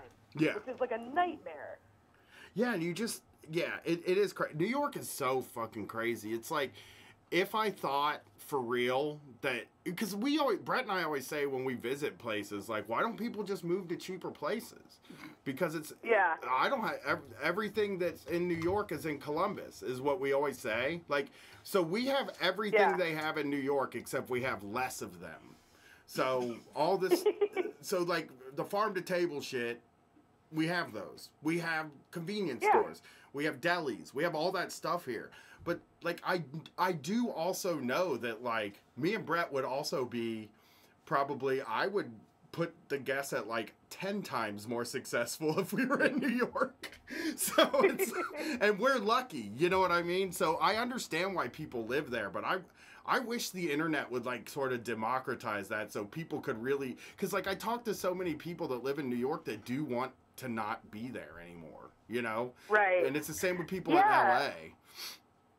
Yeah, it's really, it's weird, because like it has democratized it to some extent, and like I justify living here by saying, you know, well, I kind of have to be here for my comedy career, my entertainment career, and that is true, but it also, it doesn't necessarily have to be. I mean, you guys are totally proof of that, but I also know people, like when I lived in Austin, who were making a living in entertainment in Austin. It's more just that, like, in Austin or in Columbus, there's like 5 people who can do that in the whole city, because there's only that many jobs.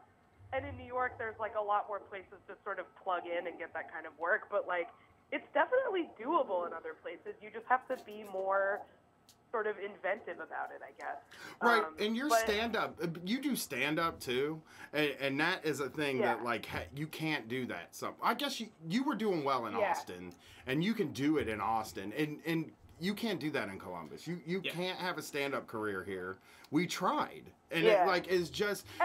It's just impossible. Nobody comes to shows here. No, there's not people. I mean, I did talk to somebody from New York recently that said, I don't know what you think happens at open mics in New York, but nobody goes to those either. Yeah, absolutely not. I have never, ever seen a non-comedian at a New York open mic ever. Like, people don't... If you're there to watch it, you are there by accident. Like, people, if there's somebody there who's not going up, I guarantee comics would be like, Oh, there's an open mic happening. You should go somewhere else. Like, you shouldn't be here. The only time that's happened here, the only time that happened here was really weird. So when I did stand-up, I did the dirtbag stuff, but this was like very pre-Street Fight hitting. This was before Street Fight even happened, really. And it was before Chapo. This is 2011. So this is when nothing else is like this exists. You know, and I'm up here doing the dirtbag stuff, and when I get done, there is a guy at the place that's not a comedian, and I'm standing outside, like, hitting a one-hitter, and he comes and sits next to me, and he's like, hey, man, you want to go to my car? I got a light bulb. We can do some, you ever smoke meth out of a light bulb? And I was like, I was just kidding, dude.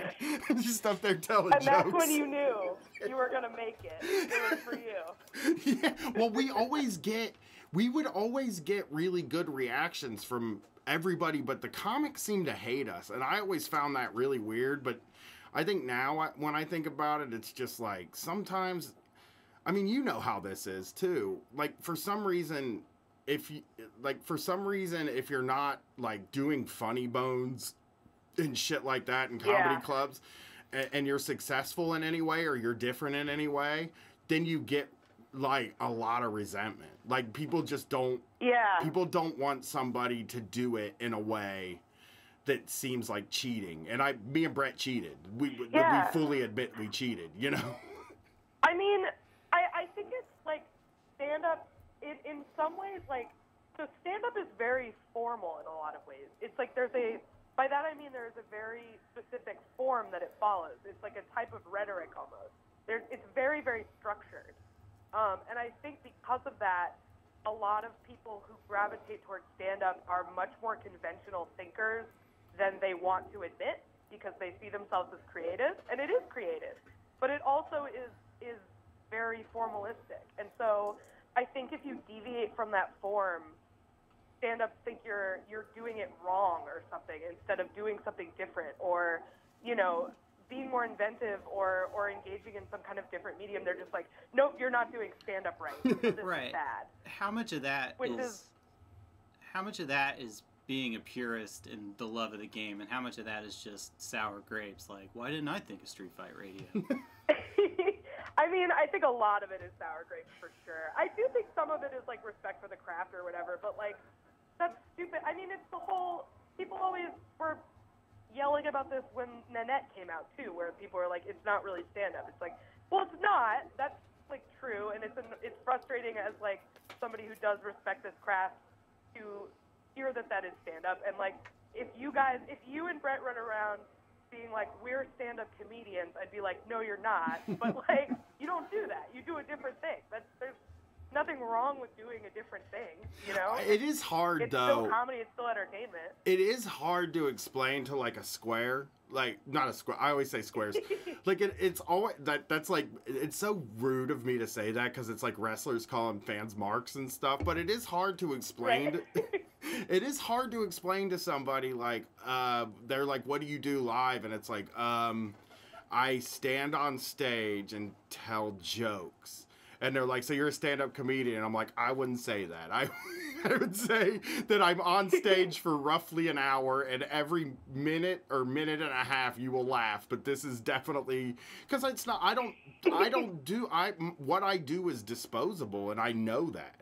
And I think that stand-up is timeless.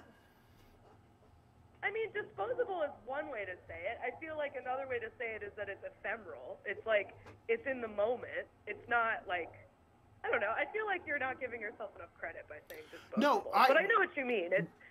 I think of it like, so the way Brett and I write, and this is, I can guarantee this is how you and Rachel figure stuff out too, and stuff like that. This is just how it's kind of done. And this is what I think podcasts are. Like, this is a theory that I'm messing with now.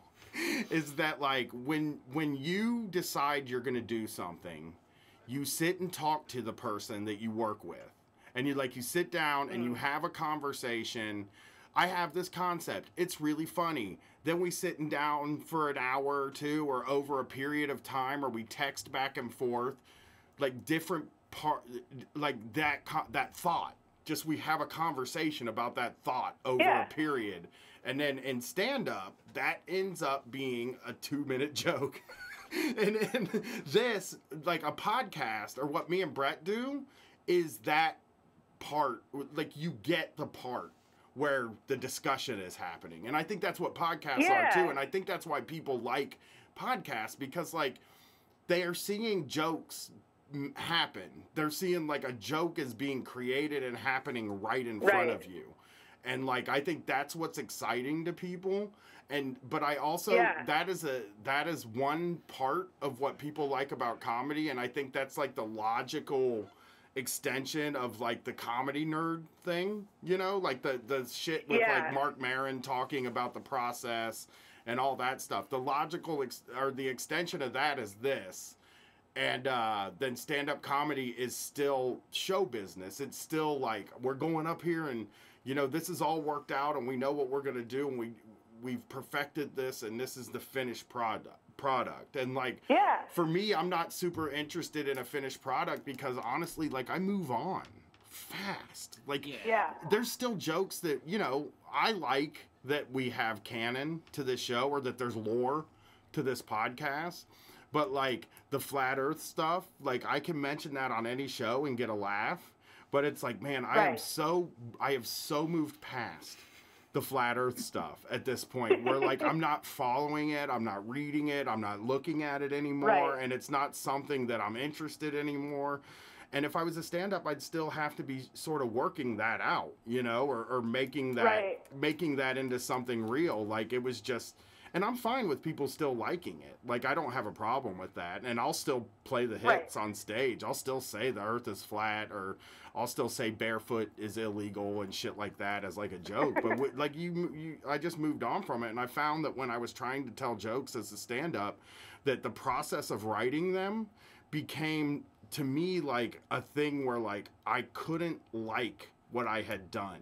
You know, like once the joke Yeah. was worked out, it was impossible for me to enjoy it. And I think it's like when you write a piece for something, like say when I write a piece for the zine, I don't like it when it's done. When the zine is done and mailed to my house, I'm like, who would ever read this shit? This sucks. And, you know, I know that's because it lives in my mind and that it's old to me. Right. You know, I know intellectually in my brain, like, this is all just old to me. It's not funny anymore because it's something that's gone on in my brain and other people are going Right. to like this. But I just, like, once I move on, I can't be passionate about it anymore. And I can just remember those last few stand-up sets in front of 11 other comedians where me and Brett were just standing on stage. Like, we didn't go up together, but I would do mine and be bored with it. And then I would watch Brett and he would just look like he wanted to die halfway through 5 Yeah. minutes. And it was just like, well, this isn't for us.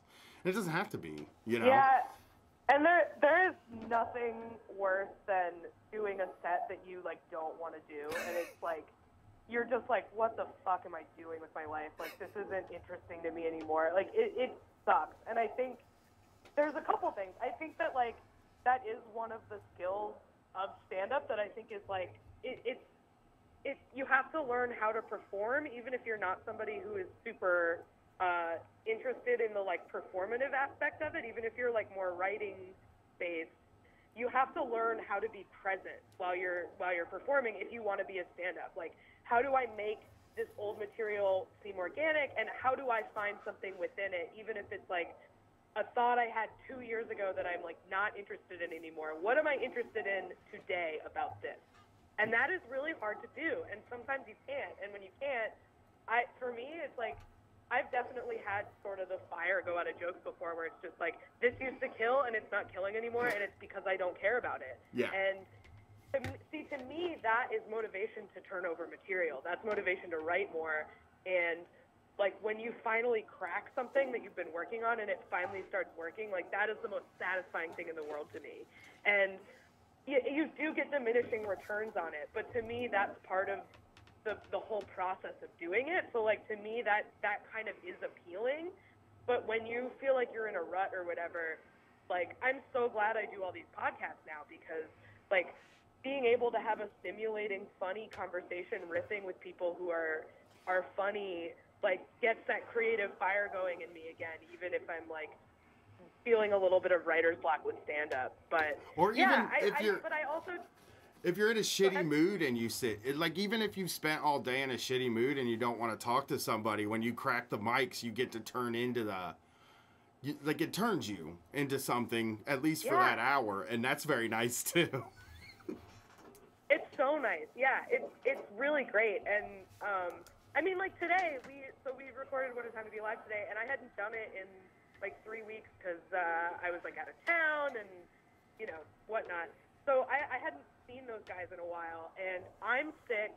Eli's sick. Patty broke his toe. Like, we're all in like terrible moods. But then like we started recording, and it's just like, it's so fun and it's so enjoyable to like be with other people who are funny. And like I think your analogy of thinking about it like people getting to witness the process of creation of comedy and of humor is like very apt. And I think being able to participate in that is like very rewarding. Yeah, it is. I like the call-in show because of that. People get to call in and sort of try to be a part of the thing, and it's like a little quicker hits. But like I'm very much like I like to have the conversations. I like to sit down and have like, because when you're not doing it and you're in a regular conversation, it's like, well, this could be so much more fun. Because, I mean, most of the conversations you have regularly are, like, about other people you know and shit like that. And it's just like, fuck, right. I don't want to sit around and talk shit about people. Because, I mean, that's basically what everything ends up being to me. Where, like, in my experience, you know? So I've been loving... Well, you're so good at that, too. Like, you're so good at, like, talking to anybody and making it interesting. I try. I'm very jealous of that. I try to do that. When I worked in TV, it's a good skill. Like, when I worked in TV and I had to interview people, I dreaded it every day. Like, I hated it. stresses me out. I think maybe it's because I am a stand-up, so I'm just like too much of an attention hog, and I can't I don't want to ask the other person questions. I'm just thinking about how I'm going to be entertaining when they stop talking.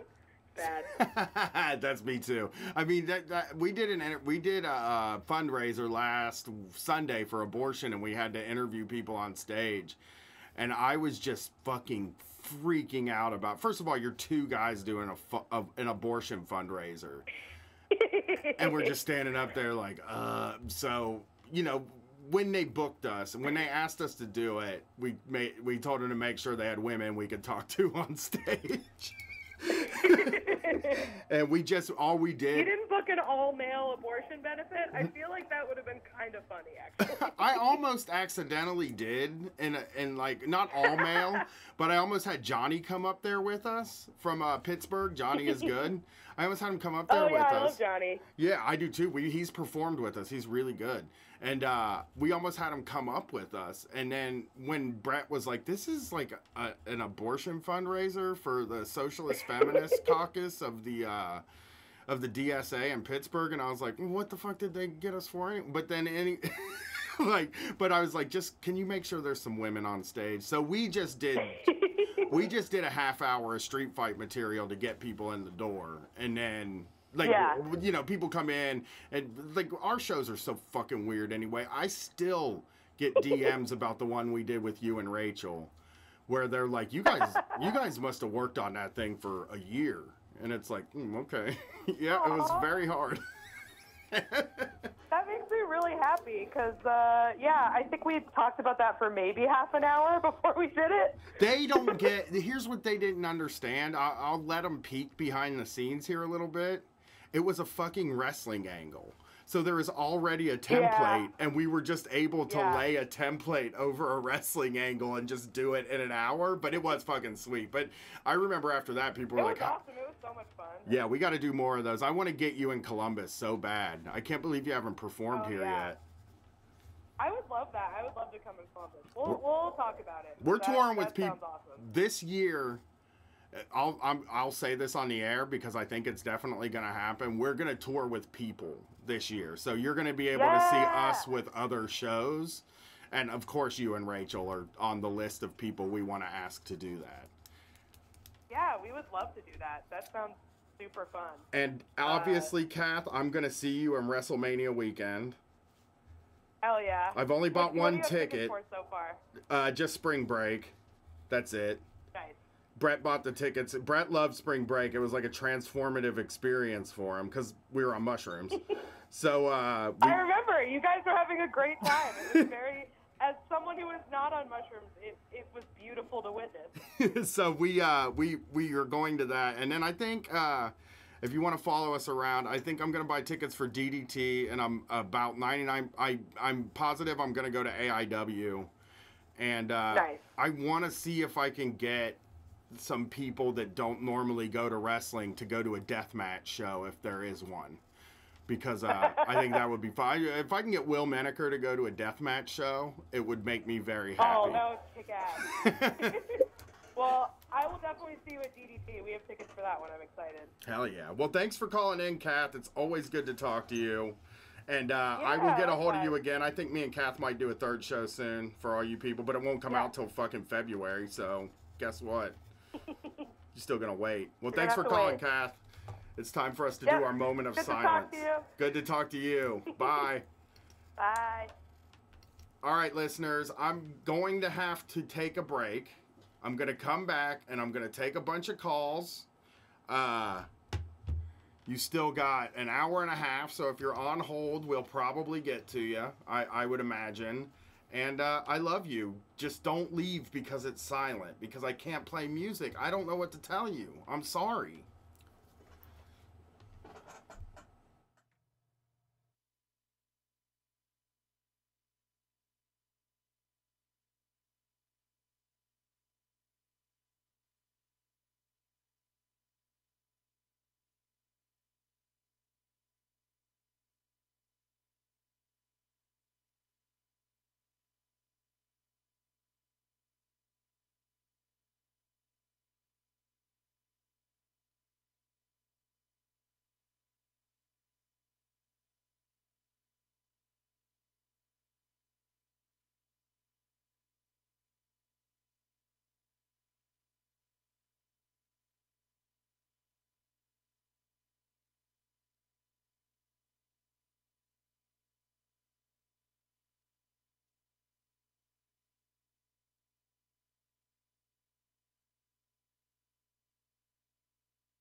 back in the room. I'm on the phone. I don't know which one of these to turn up for the phone, so I'm just going to turn them both. Oh, no, never mind. It's the one that's not muted.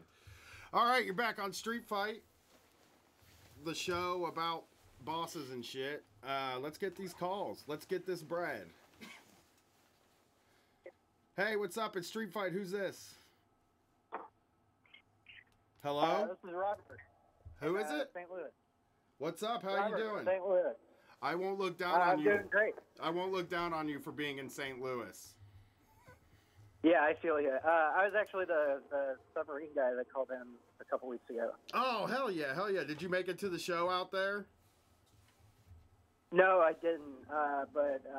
I like to apologize. Yeah, I didn't. I like to apologize to the people if they made it to that show because it was crappy.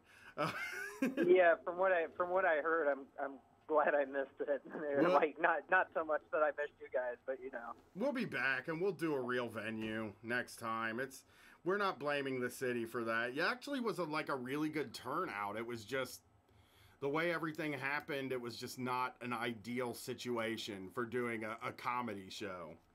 So what's going on tonight? Oh wait, you got to answer my questions first. Did you get a Christmas bonus? What's up? Not yet. Not yet. Did you buy a gift for your boss? No, but I might wind up. My boss got me the job. Like, he's like an old family friend, and he kept asking me to come work for him. So I finally did it. You know. Oh well, I guess. So I might get him a gift as like a personal thing. I'll forgive that then. That's okay. So what's going on tonight? Not a whole lot. I actually just re-upped on my stash here, so that's good. I've been smoking stems for 4 or 5 days. Stems? So I'm a lot more relaxed than I am last time. I was so nervous. Yeah. So I actually want to call in about my workplace, and I'm kind of thinking about stirring up some union sentiment, right? Kind of salting a little bit. Okay. What kind of workplace is I've it? already kind of. Well, that's what I'm getting into. It's a security office. Okay. And I'm not going to name it because and not that. I mean, I'm sure if somebody that worked there listened to the show, it's not going to be somebody that would fucking rat on me. But I don't want to say anything. Yeah, so essentially what's going on right now, and I've already kind of stirred it up in my direct workplace, in the office that I work in, because essentially what I do is I go out and drive around in the car, go do inspections on people, which I'm pretty lenient on inspections, but to the point to where I'm just yeah, man, I'll leave. You know what I mean? It's cool, you're good. Because I don't want to take away anybody's livelihood. That's fucked up. Yeah, I've always felt that way too. I used to do quality control, and I was the most lenient quality control guy at the cable company because it's I don't want to fuck with your job, dude. I don't have any interest in doing that to you. Yeah, it's well, and for us, it's I mean, they probably wouldn't get fired just because we have a lack of manning, which is part of why I'm thinking about this. So essentially, so us in the office, we go out, we do the inspections, we do some mandatories, we set any post, if somebody doesn't show up to work, we go and fill their spot essentially. Okay. Until we can find somebody else to fill their spot. And we give people rides and everything. So, I interact with, pretty much everybody. Yeah, so they're trying to get us, trained to do, I'm unarmed, and most of our employees are unarmed unless they're at, the bus station downtown St. Louis or, at the airport. And people there keep quitting because it's an awful post. It pays shit, but the guards are armed, and I have no interest in being armed at all. I don't want to be in that position. I don't want to be, no, absolutely not. You're I don't want to kill somebody for somebody else. Well, I don't know if I could do that, Well, it's like I mean that and like it's they trained us on pepper spray. Okay. Sorry, go ahead. Well, it's like a lot of security. It's like, who cares if they steal something or something like that? It's like, it's not my stuff I'm guarding, you know? Yeah, well, I mean, you know, in St. Louis, you know, it's very, you know, well, you were here. It's a very segregated city. Like, it is, like, very gentrified, and, like, it's bad, where, like, to the point to where it's just, like, the main streets are nice, and, like, you can see where the actual city is behind it from the street you're driving on, you know. It was pretty obvious in the neighborhood we were in when we were there. The place we performed in was a gentrified neighborhood, because there were regular taco places that were like actual Mexican restaurants that had looked like they'd been there forever, and then there were like these other like more like white versions of those things, you know? What did Brett call them? Gringo tacos? Yeah. Tacos and ice cream was the name of one of the places. There's actually a place like in that part of town called Gringo's, which is funny. What did they serve? Yeah, like Philly cheesesteak tacos? Yeah, I don't know, but I can only imagine. But yeah, crap. I lost my train of thought. Anyway, so yeah, I interact with everybody. They're like training us on pepper spray. Oh, that's what it is. The bus station's in like a very segregated part of town. You know, it's a lot of poor people and, you know, a lot of minorities. And, you know, just people traveling. And they gave us like a pepper spray course, which like I was already certified in, but they still made me go to it. But like I clocked in for it and I wasn't supposed to. So like I got like 14 hours of like, yeah. You should get paid for a pepper spray course though too. Yeah, well, luckily it wasn't one where we got sprayed. Like I got that one whenever I was in the service. And like that shit sucks. I could never do that. Yeah, tear gas. And they're training it for us. Yeah, for this bus station, which I'm like, they're like, well, don't use it in the wind. So like, I'm guessing they're assuming that we need to use it inside at the bus station with like, you know, 100 to 200 people like sitting around just waiting on the bus because some guy did something. You know what I mean? Yeah. I'm like, no, like people travel with their fucking kids. You know? Yeah, like, for sure. I can't disperse that there. You know? Yeah. But yeah, so I already stirred up some sentiment in the office because they're talking about us like not getting raises for that. But they've been like kind of like doing the carrot on a string thing or whatever for us with some raises for a while. I'm like, shit. So they'll say like, we think we might give you a raise, and then they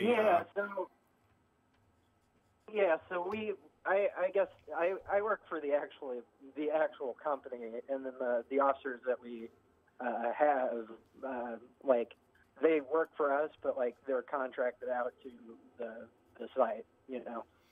Okay. But yeah, I work for like the actual office, so like my supervisor like gets word from like the head guy essentially, you know, if we get raises in the office or not. Okay. So that's kind of shitty. Yeah.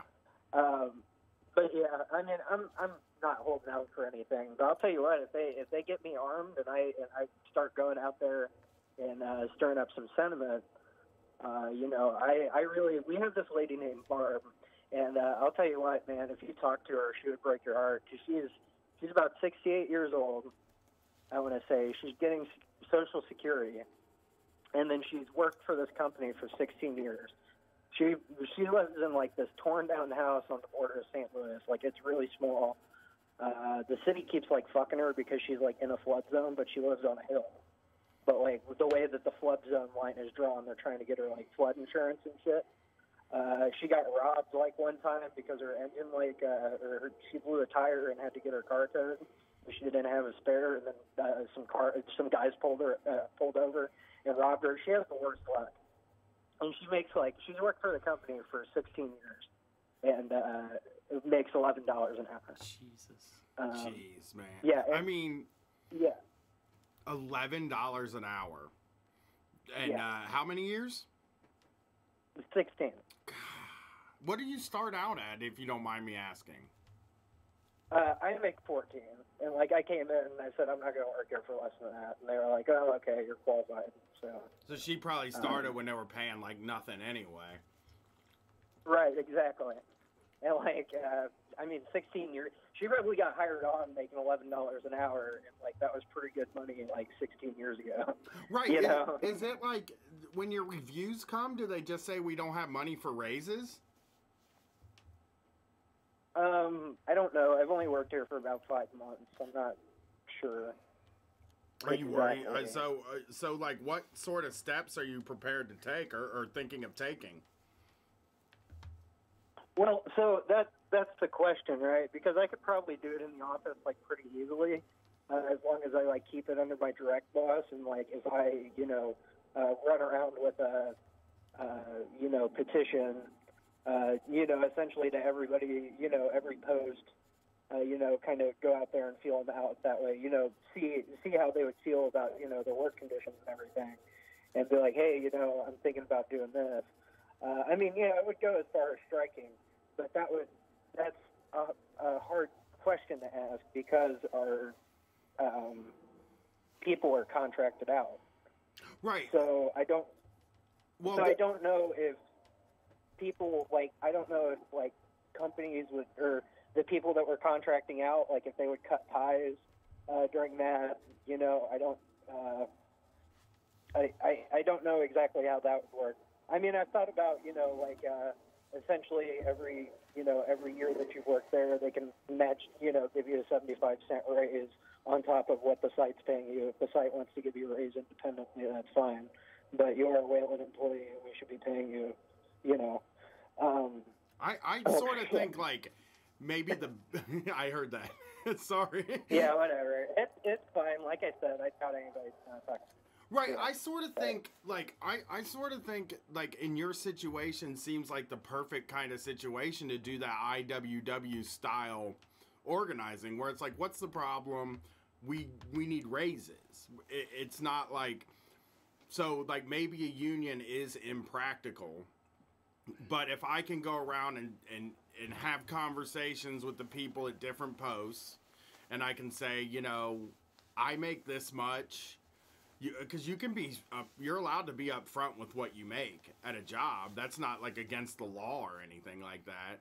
And you can say, I make this much money, and how much do you make? Do you think you deserve more? Let's all get together and go to the bosses and tell them we want a raise. And then next time agitate for health insurance, and then next time agitate for whatever the next thing is.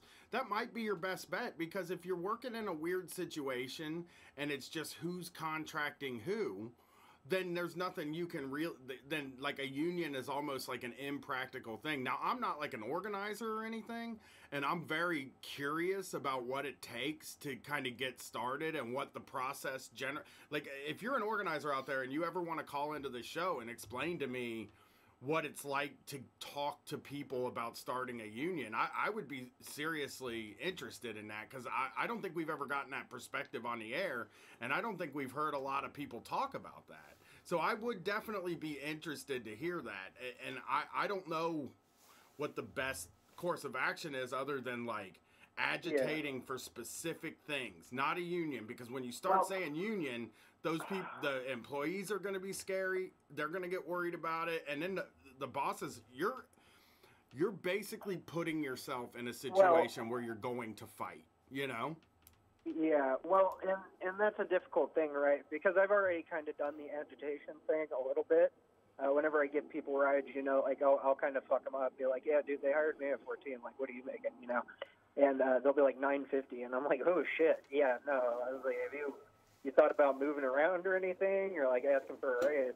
And the problem with it, as far as agitating a single issue, is that since the company can just fall back on, since there's nothing to really dictate the people getting paid from our company, it's strictly contract.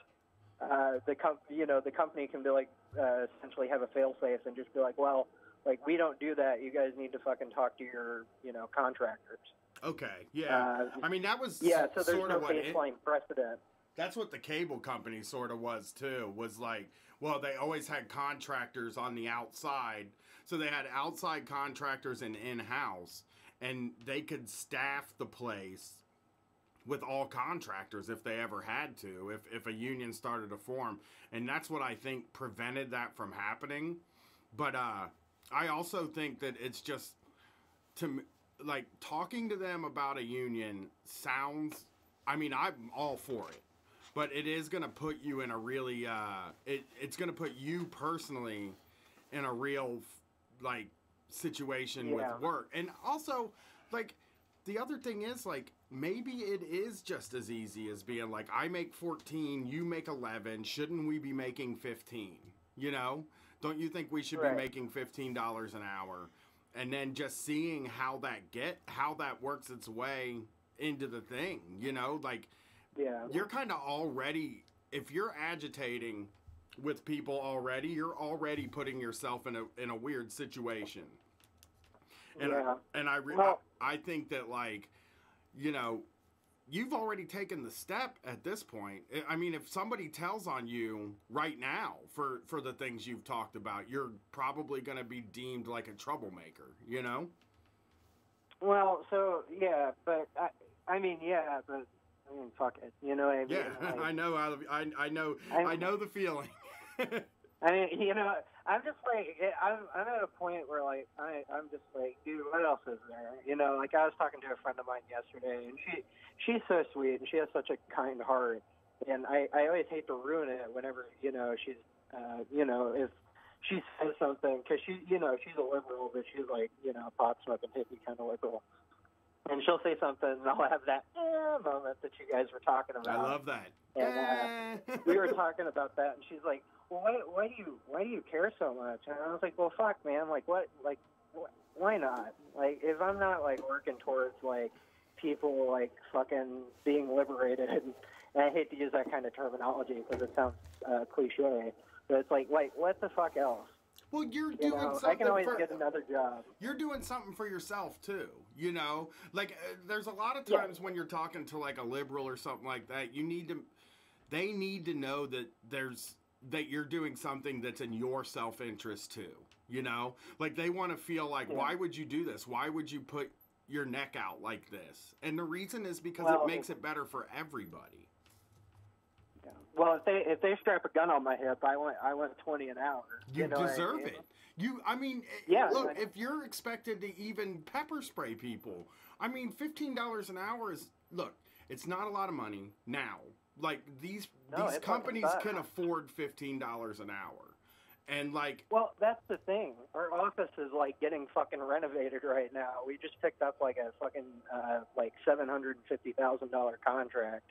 Like the money's there. Yeah, you know the money's there, and I think you're on the right track here, especially if you're talking to people, just talking to people, and then constantly kind of bringing up different things. It's really a possibility, you know. I mean, at the very least, you know. I mean, I don't know. It feels. I might be getting ahead of myself.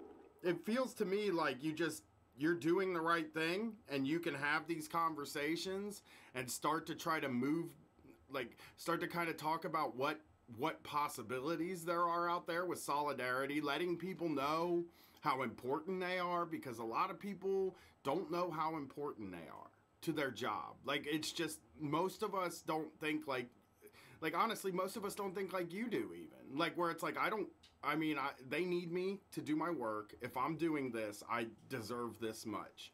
Like, most people think, I'm lucky I have this job, and I'm not going to rock the boat, and I'm not going to let anything happen. And the thing that you can do is you can, like, I was always that mouthpiece of sort of discontent when I was working at the cable company. If there's a meeting and something came up that you could tell nobody liked, I would be the one that said something about it. And I would be the problem in the meeting, because, like, that was the best and only thing I could do. That was the only thing I felt I could do. And then I tried to do some union stuff. And again, if you're an organizer near St. Louis, you know, you can DM me your info and I'll try to hook you up with somebody that you can talk to about this sort of thing, okay? Okay, yeah, it works. All right, well, you have a good evening. You got Twitter or anything you want people to know, or do you want to hold off on that since you said your company name? I plugged it on your last call-in show so that they can go listen to that. Oh. Yeah. Well, have a great night, right. man. I like talking to you. You're doing the right thing. You're definitely moving in the right direction in that. Yeah, thanks, man. I like talking to you guys too. I wanted to come out for that Chapo show. I was born, and I grew up in Columbus on like the Lower West Side until I was like 11. And I keep meaning to go back, and I want to take my wife and like show her where I grew up and shit. And I'm just like waiting until, you know, the conditions are right, because I don't have tags on my car, because it's gonna cost like $400 because I got to register here. And, like I got to change my fucking oil, and it's just a whole shit show. But whenever the stars align, I'll wind up getting out there and seeing you guys. And you know, as we tell everybody, contact one of us, and we'll let you come to the studio and stuff like that. We love to hang out with the listeners. Oh shit, cool, yeah. All right, man. Have a good night. Yeah, you too. Josh is in here. Josh gets to come all the time. He's the only person that takes us up on it, right? I just barfed up my kratom. Nice, nice. You want some Dramamine? I have some. Did you? No, I haven't done it, but I do. Dramamine makes me sleep so good. Yeah. That now I'm like Johnny Dramamine. Is what they told me. I used to do. I used to take Benadryl at night to help me sleep, but that stuff, when you take enough of it to make you sleep, it's weird. Like I wake up and have to pee a lot, and then you feel like slightly hungover on it the next morning. Yeah. But Dramamine, it's a cleaner high. Messes with your pee though. Still, they all mess with your pee. I haven't had that problem with Dramamine. All right, let's get this next caller in. What's up? It's Street Fight. Who's this? Yo, it's Thick Terry. What's up? It's Terry? Is this Terry? Terry, baby, Terry. I love Terry's. What's going on tonight, Terry? I have a mischievous worker / small business tyrant story. Hell yeah. All right, let's hear it. At the first goddamn Jimmy John's ever in Delaware. You know what? I love like stories about Jimmy John's because they like the IWW has really focused on them. So there is a lot of mischief. Yeah, you can go if you have a local IWW. They really focus. At least the ones in Minneapolis and Minneapolis, St. Paul, and all those places. They've really like zeroed in on Jimmy John's and focused on it, and it's really cool. I really love it. So it was a franchise you worked at? It was for a small business tyrant. Yeah, franchise. All right. I'm naming names. His name, Russell Lehman, like the Lehman Brothers. Ugh, what is with that name, Lehman? I got evicted from an apartment called Lehman Estates or something like that. Lehman Village. Did you ever meet Jimmy? You said it was the first one. No, dude. We had his stupid face up. Like, he was a hunk in the 80s. Like, I'm a gay dude, and let me tell you, he was hot. Jimmy John's like, get it? In every single store. Kind of like how Subway used to have Jared before the whole thing with him. Before they don't have Jared anymore. Oh no, sir! Like I'm the biggest undercover business tyrant fan in the world. Oh really? And yeah, dude, it made me like in 2010 it made me like a leftist. I was watching with my like Republican parents. And I was watching like the Boston Market episode where they fire a guy, and I'm like, I'm this guy. I'm him. I hate customers. I do too. Anytime they're like, you know, I can't believe this person said he hates our customers. I'm like, everybody hates customers. Nobody likes customers. Yeah, dude. Customers are the worst people in the world. That's me. Knowing that I'm a customer sometimes, right? Like I'm a customer, but when I'm a customer, I am the lowest form of human on the planet. Absolutely. Absolutely. So this business tyrant, like, he owned, like, this is the first store in Delaware, and I was working there as a delivery driver. That was my job title, but it was bicycle delivery. We had to, like, bike everywhere to deliver everything. Ugh. Yeah, they have those guys around here. I'm one of those weirdos who wanted to do that. I wanted to do that. Like, I didn't have a car. Like, this is how I can make, like, almost a living wage biking. And it was the first one in the whole state, so it made good money. But the reason he's a business tyrant is, like, I got this job for one of my friends, but every single time someone no-call, no-showed, he fired them. See, I've had that happen.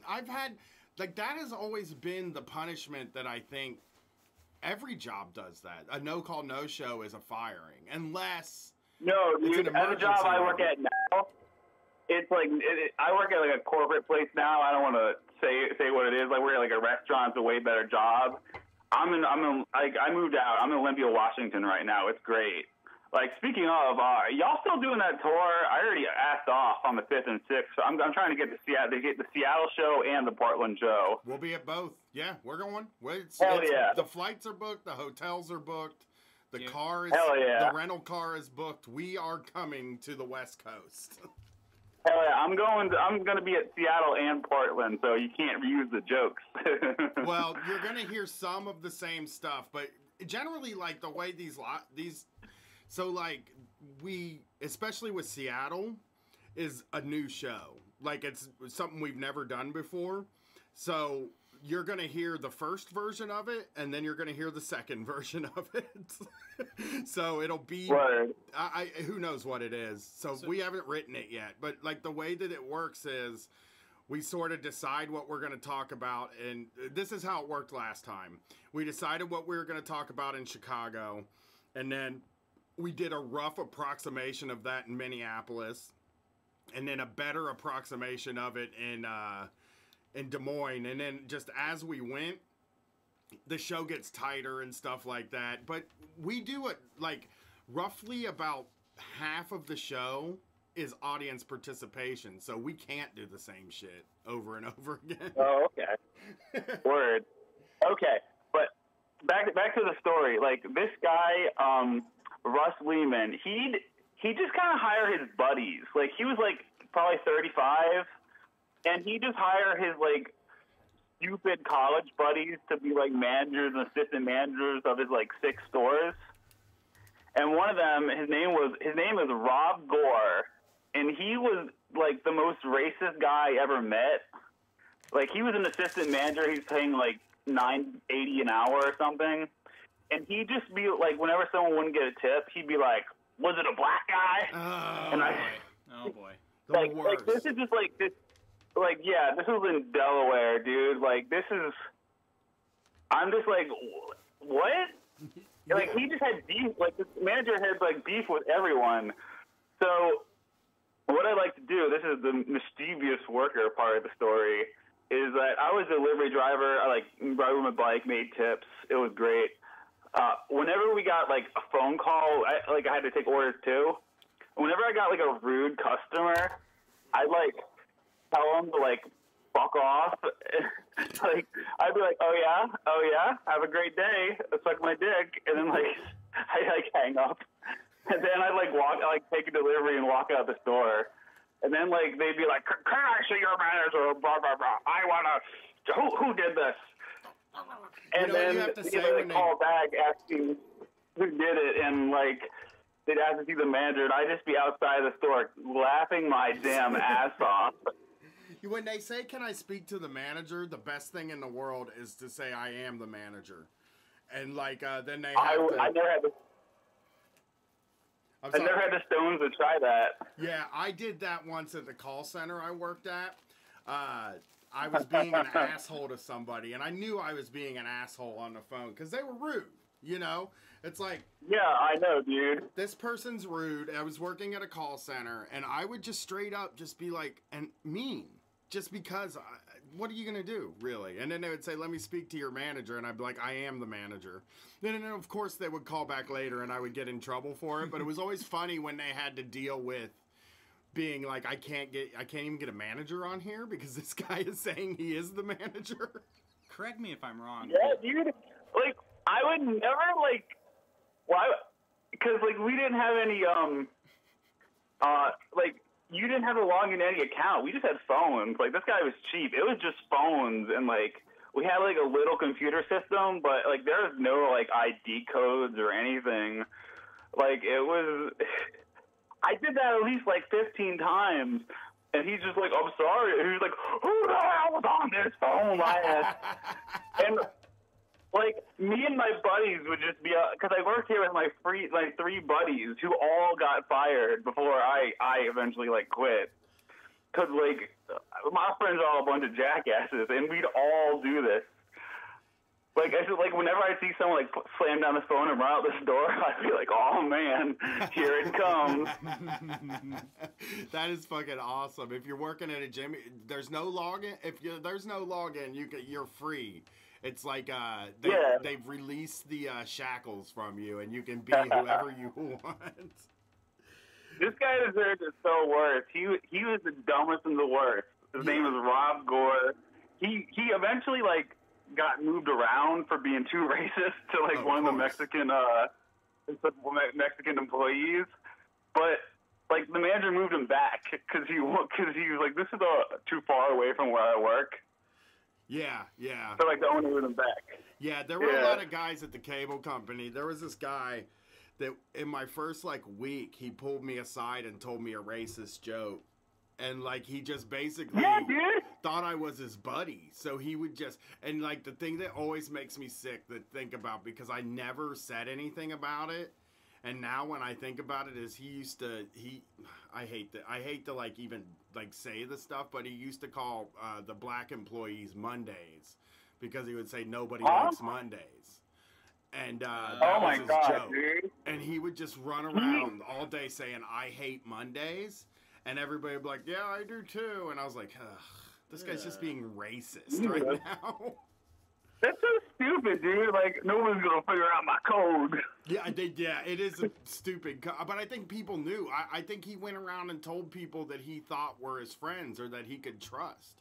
You know what I mean? And I had kind of started to dip my toe into doing... I wasn't doing comedy, but I had talked about doing comedy, and everybody thought I was kind of a funny guy.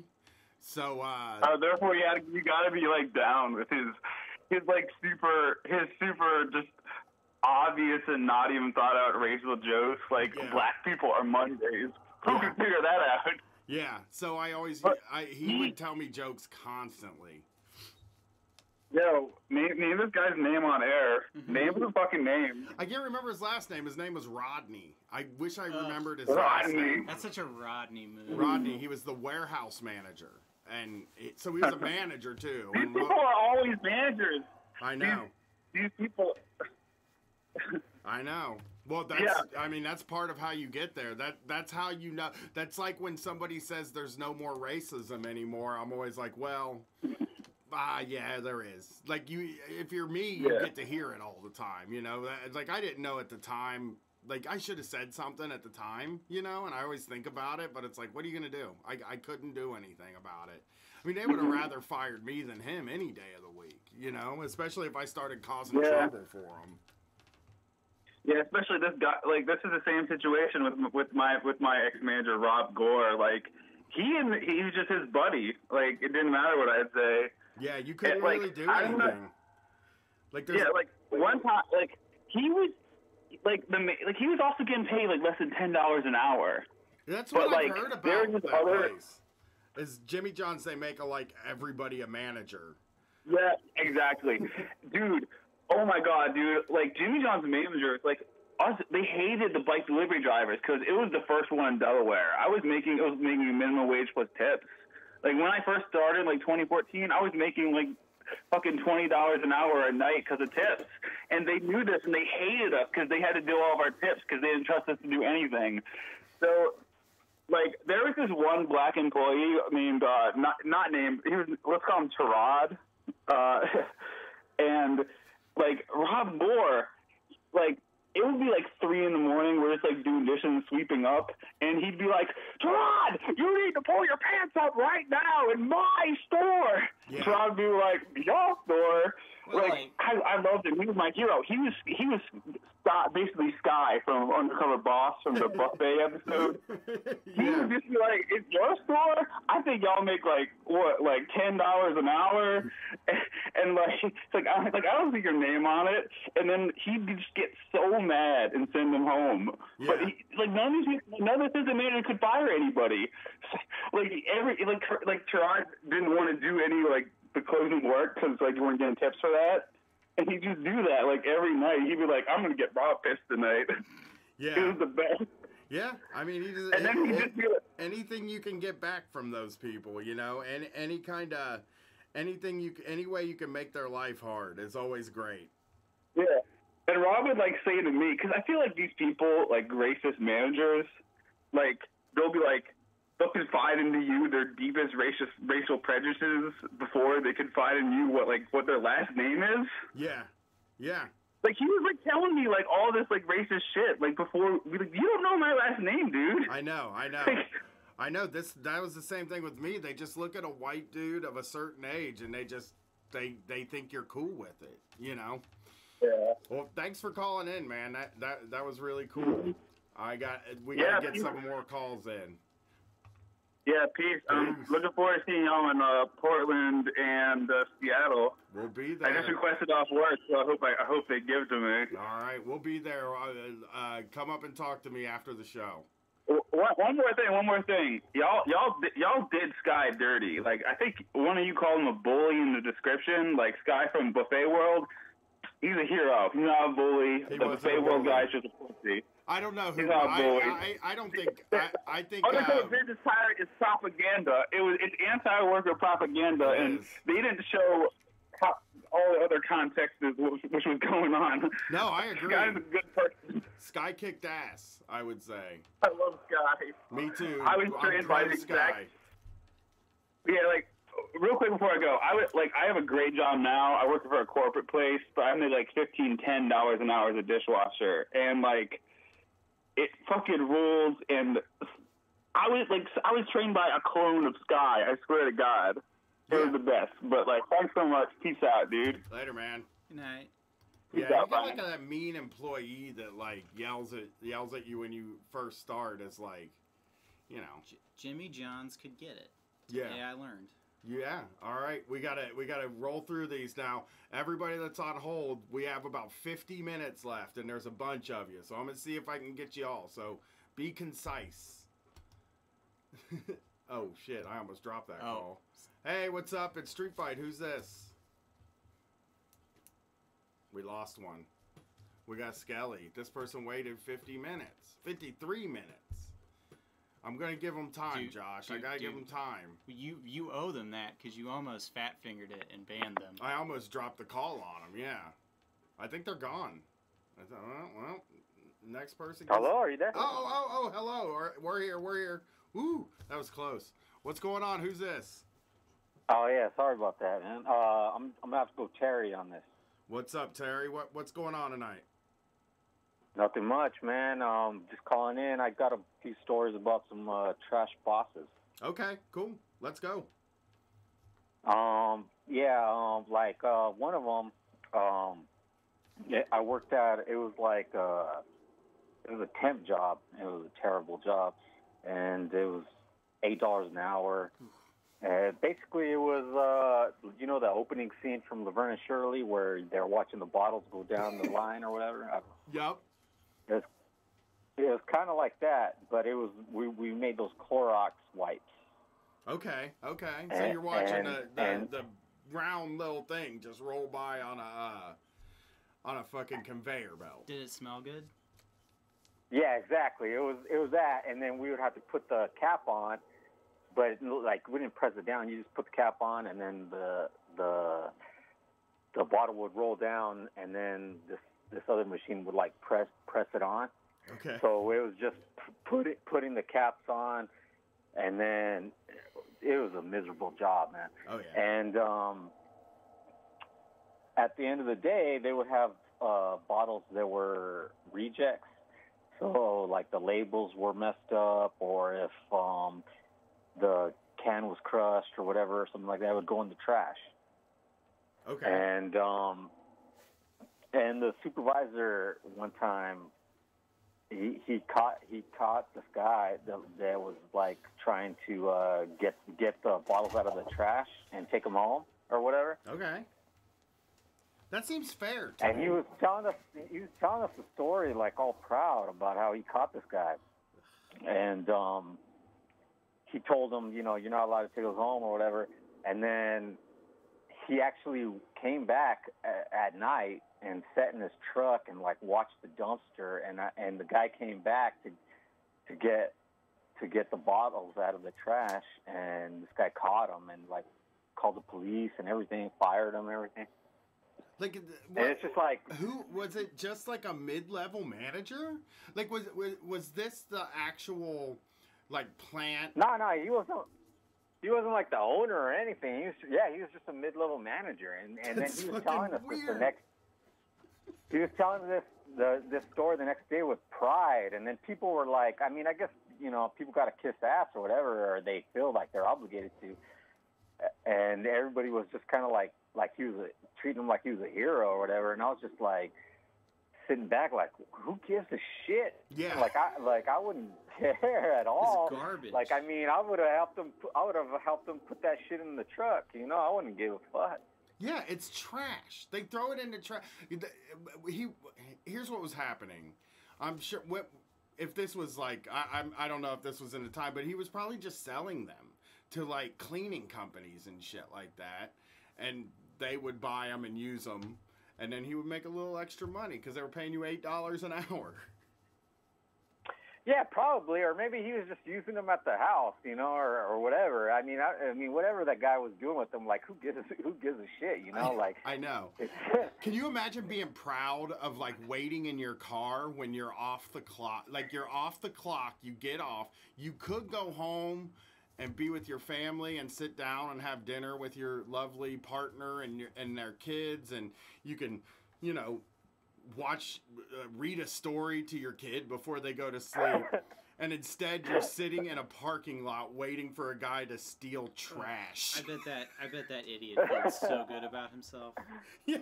Yeah, Oh, he felt did. so good. I mean, yeah. well, he probably got and all I kinds. remember, He probably got all kinds of like. They probably.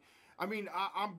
Correct me if I'm wrong, but that was probably all anybody talked about at work for like 3 days, right? Like oh yeah, it was. I don't know. I quit like pretty much immediately after that because it was just like it was an abysmal job, man. It was soul crushing. Was it a temp job? You got that through a temp service? Yeah, it was a temp service. And then even when I got it, even the people at the temp service were telling me, we got this job, but the turnover rate is so high, I don't even know if you would want it, you know? Yeah, it was... Like, the temp service was trying to warn me away from it, so you know it was bad.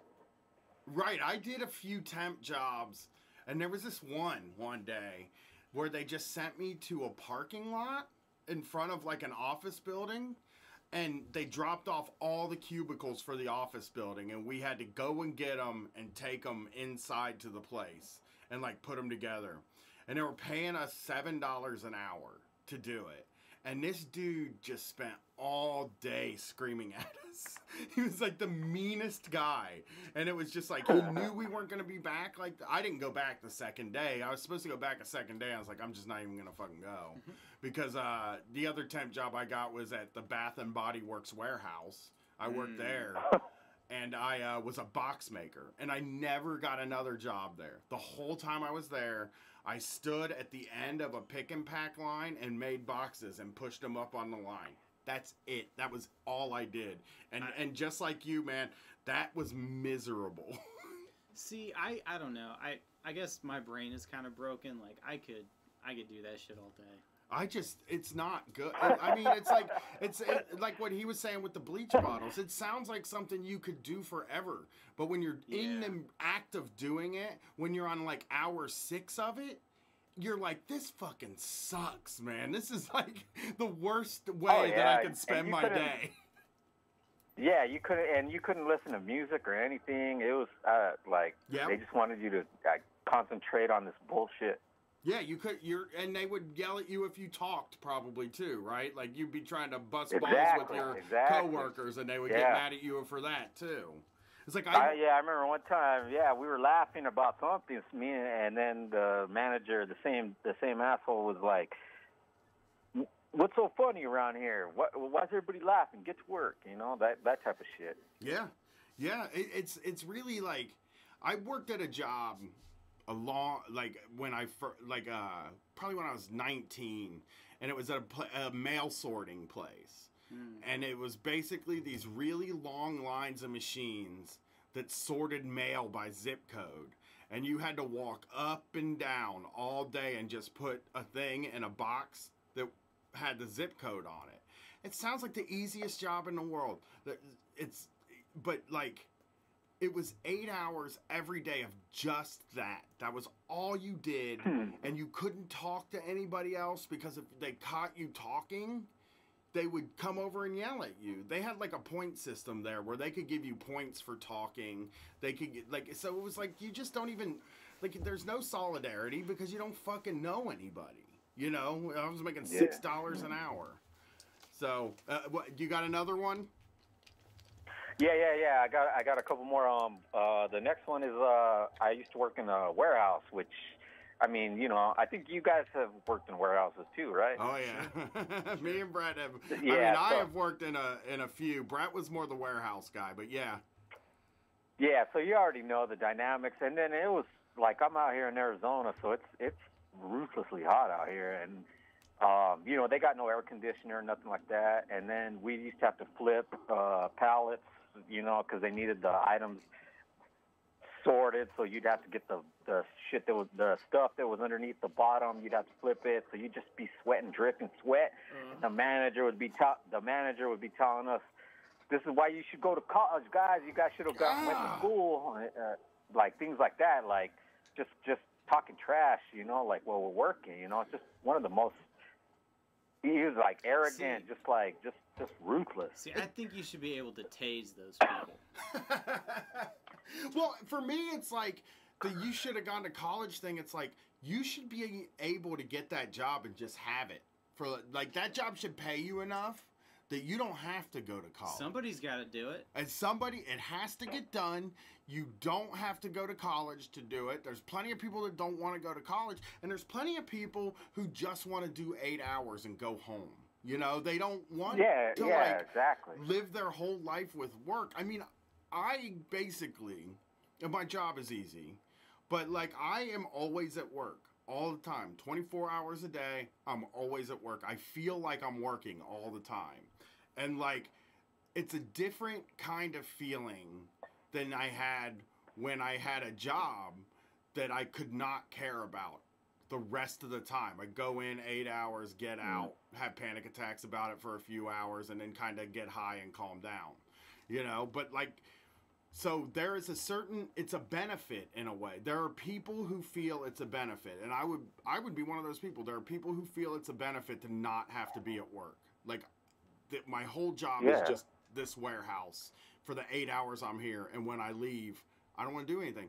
And like, those people they deserve a living wage, and they deserve insurance and shit like that. And honestly, I mean, if you're in Arizona or Texas, I don't see how they can. I can't believe it's legal. Well, I can in Arizona and Texas just because the politicians there, but I can't believe it's legal to have warehouses without air conditioning. That seems brutal.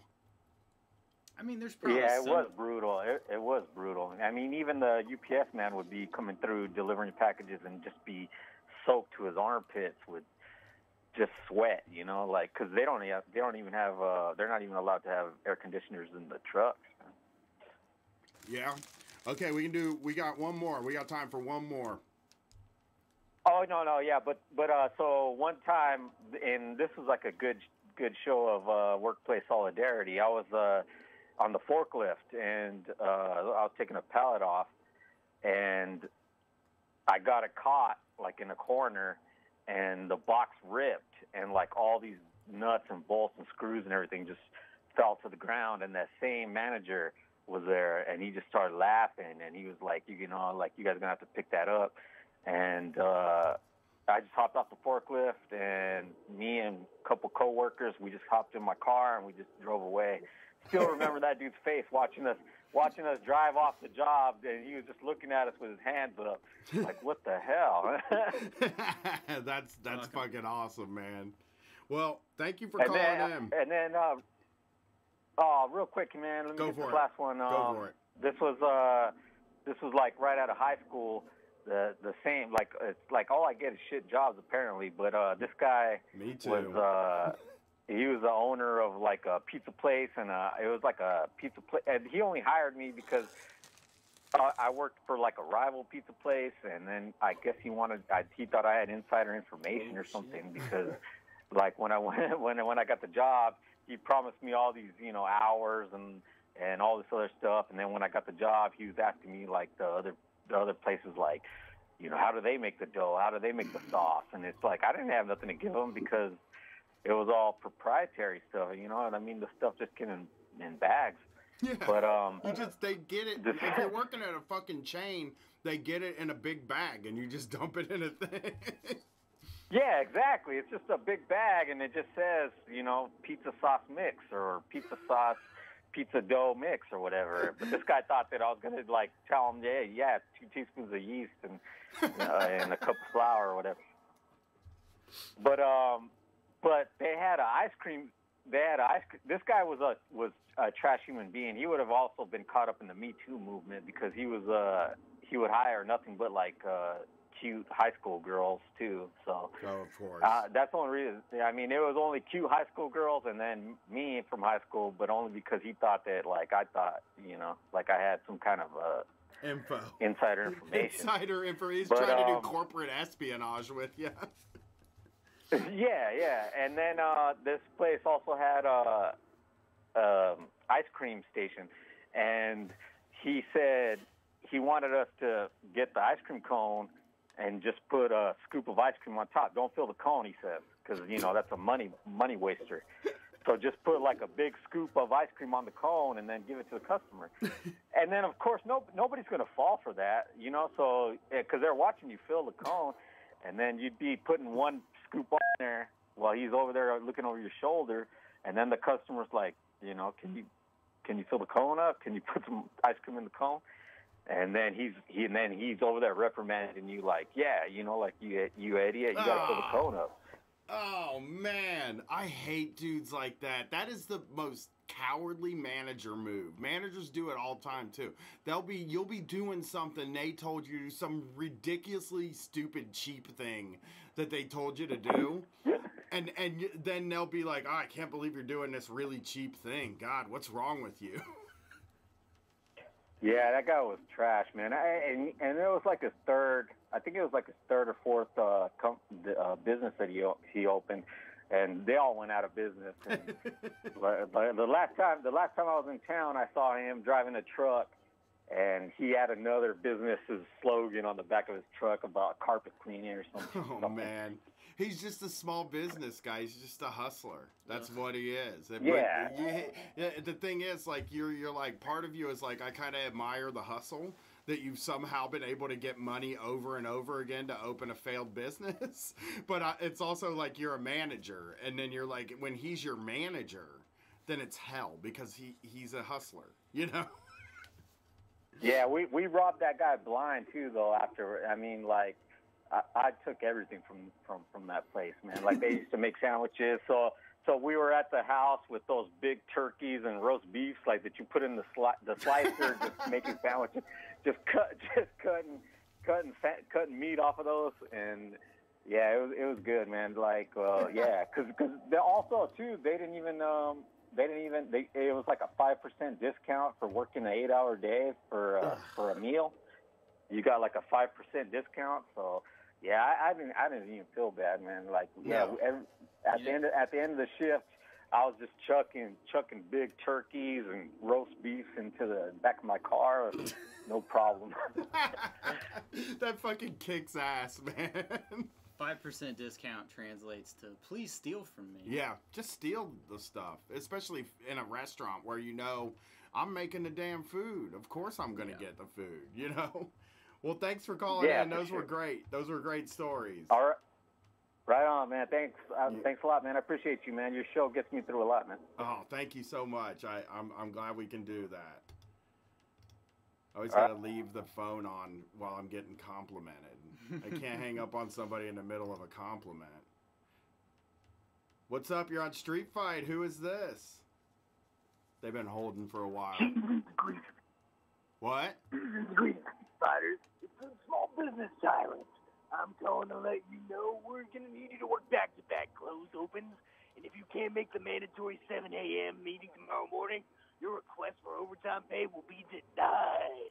We will be discussing new standards that will be met for manager pay increases. Remember, we're all in this together, brothers. Woo! Thanks for calling in. Guys. Oh, what's up? What's up? Steve how's it going, guys? Great. Who's this? It's Steve from Lawrence, Kansas. What's up, Steve? How's it going tonight? Oh, it's been great, man.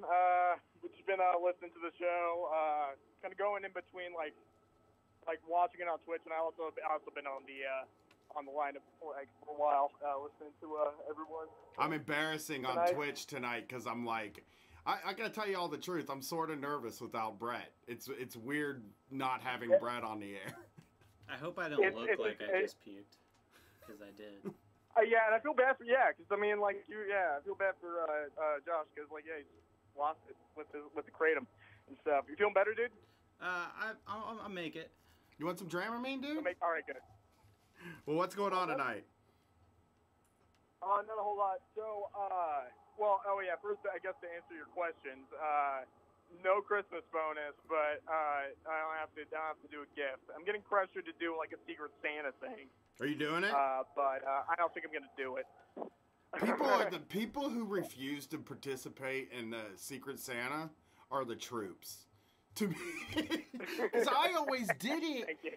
I always did it, because I felt like insane pressure to just be a part of it, but I didn't want to. I don't want to buy anybody at work anything, you know? If you got to, the move is... The thing is, I like the people I work with, but I'd honestly just rather, smoke weed with them and, instead of doing this weird, Secret Santa thing. I don't know. It's kind of weird, especially since, I'm already having to, do a, I'm doing a Secret Santa group thing for my Dungeons and Dragons group, so that's totally separate. But that's the thing you do for your friends. That's nice. Yeah, you gotta hear what I got, Brett. You guys are gonna be like, "Dang, Brian, you're really generous." No. Damn. He's my wife. He's my husband. My wife is my wife. The Street Fight polycule. I mean, me and Brett are basically married. We share a bank account. That's serious. I don't know. I know married people that don't share a bank account. We share a bank account and we spend the holidays together, right? I mean, we basically are in the same family. But I'm sorry. So what's up?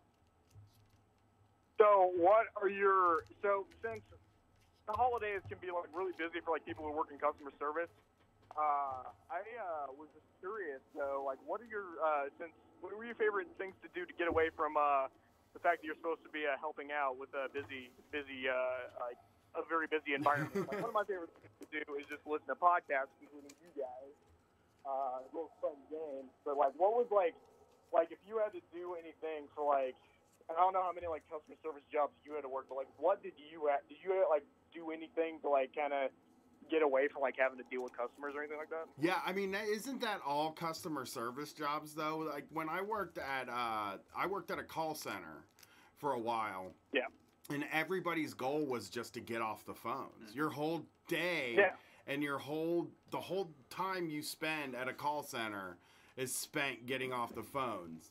And I went to the bathroom a lot, but I also would say I'm hungry. And I'd be like, I'm so hungry, I got low blood sugar. And then I would go hang out in the break room for a half hour. But like most of the time, like the stuff I did to get away from, or like when I worked customer service jobs, which were all my jobs. You know, a cable company is a customer service job. Like I worked all service. Like I never didn't. Yeah. And like my favorite thing was, I just said that to the last caller, is like busting balls with the other employees. Obviously, I don't want to mess with people who are like not wanting to be messed with, but I like to just have a group of friends at work that fuck around with, and I always find them every time I get there. And you know, we were making long poking sticks at the call center I worked at one time, where we were taking Post-it notes and wrapping them around each other, and we were poking each other from like 3 or 4 rows. And like, we ended up getting in trouble for that, obviously, because they didn't love that. But stuff like that. I like screwing around at work. I think that's the main thing I miss from going to a real workplace, is like the camaraderie of like screwing around with the other bad employees, you know? Yeah. Like one of the best things, like, I was, back when I worked at Price Chopper, which I think I've talked about previously. Sounds like a fake business. Yeah, I know. It really does sound like a fake business. I love it. I love that name. I've lived like a block away from the one I lived at. So basically, like, what I would do on my breaks is I would just like, I would do this more often, like when it was like winter. I would like just drive to work, even though it was like a block away from work, and I would just drive back and just like smoke weed and play video games on my 15-minute and lunch break. And so that way I just would just not like, that was my way to escape like customer service completely, is just, even though we weren't supposed to leave during our 15-minute breaks, I would just leave because I was just so close. I could just, for like about 10 minutes of that, I could just, really, to be honest, I was spending 15 minutes. I would always be late all the time going back to my breaks. And you know, it's not like anyone would really ever care, especially when it was like so busy. Yeah, I'm so, sort like, of, I know that feeling of like, any minute that I spend in this store or on the store grounds makes me feel like I'm on the clock. And especially if you're wearing a uniform, people will ask you stuff. They don't care if you're on break. They don't care if you're sitting at a table smoking a cigarette. If they got a question, they got a question, and you have to answer it for them. Like, you can't just be like, hey, I'm on break. Leave me alone. You don't even have to have, like, a fucking uniform on. Like, basically, if they just know that you work there, you're there, like every now and then, like, if you'll say, like, maybe shop at the place you work because you're, like, hungry or whatever, because, you know, you go, like, you work at a grocery store, or you, like, work at a restaurant, you decide to, like, take advantage of that, like, employee discount or whatever. But then people want to, like, ask you questions even though it's your day off. Mm-hmm. Even though, like, you're clearly, like, you're, like, talking on the phone with someone and, like, definitely not in a uniform and, like, wearing sunglasses and, like, definitely just not on the clock. People will still, like, come up to you and ask you questions and stuff. Yeah. So it's sucks. worth it to find all those little moments to just get away from that and, like, yeah, go find something to do. Yeah, like, go listen to a podcast, like, part of a podcast for a while, or, like, just go, like, play Candy Crush or some shit or whatever. Hell yeah. Well, thanks for calling in. I appreciate it. Have a good evening. Have a good night, y'all. Night. All right, so the longest call on here has been waiting 35 minutes. I'm going to take this call, and if you're still on the line, then I'm going to, like, I will try to get you, but at 3 hours, I'm cutting it. I got to cut it at 3 hours, folks. I'm sorry. I love you as a person, and I love that you called, but I'll talk to you next week, okay? But if this goes quick, then I'll get you all, right? Hey, what's up? This is Street Fight. Who's this? Oh, shit. Hey, I thought I had longer. No, hey, you're the guy. I called... Oh, my gosh, I'm the guy. Oh, I feel so... Okay, I'm trying to get out here quickly. But first thing is I called before about getting set up by a regional manager. Okay. And I didn't... But anyway, I didn't realize on that episode 2 other people had already called in with the same story. So that was weird. Well, a lot of these are universal things. A lot of you these know? are shared experiences. Yeah. I know. And literally, like the last caller, I was just like, yeah, I leave the store when on my break. Yeah. Go to my car, go into I'm a supervisor, so I have the office key, so I just sit in the fucking office. Yeah, shut the door and lock it and just sit in there. Don't talk to and me. hit a vape as hard as I can. Hell for yeah. 10 minutes. Fucking vape. There you go. They're great. Yeah. CBD drip in a coffee when you go in. Yeah. Yeah. That's hard for me. CBD always makes me more tired than I expected to. Yeah, I have like a 4-to-1 because it's legal out here. So. Hell yeah. Like a little pep in my step. I'm going to some coffee legal though. places. Coffee wakes you up. Yeah, I'm going Yeah, to all no. the places I'm playing on tour are legal. I'm excited. No, yeah, I have to admit that I've been a bad listener, and I don't get to call in on Sundays because I usually work until 10, and so you guys it's 1 a.m. by that time for you. Yeah. But so anyway, I wanted to call mainly because the thing I've been thinking about is the Earth strike. Have you heard about that? No, I don't know I if you guys have been talking about it. I haven't heard it. Okay. So it's just like, I don't know, I've been thinking a lot just about the climate.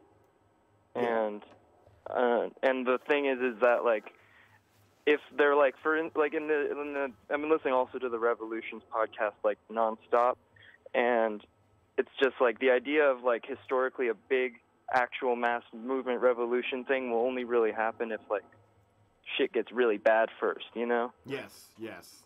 And so anyway, I just think that like, well, cool, if the climate, if we don't stop the economy, like degrow our economy, it's just going to keep getting bad.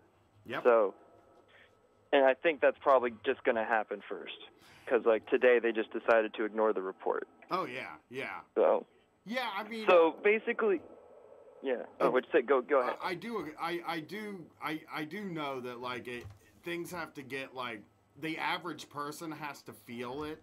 And that's not like necessarily happening here. Like the average person is pretty happy and has a pretty easy life. But when the climate, when climate disaster starts happening more and more, then everybody's gonna feel it.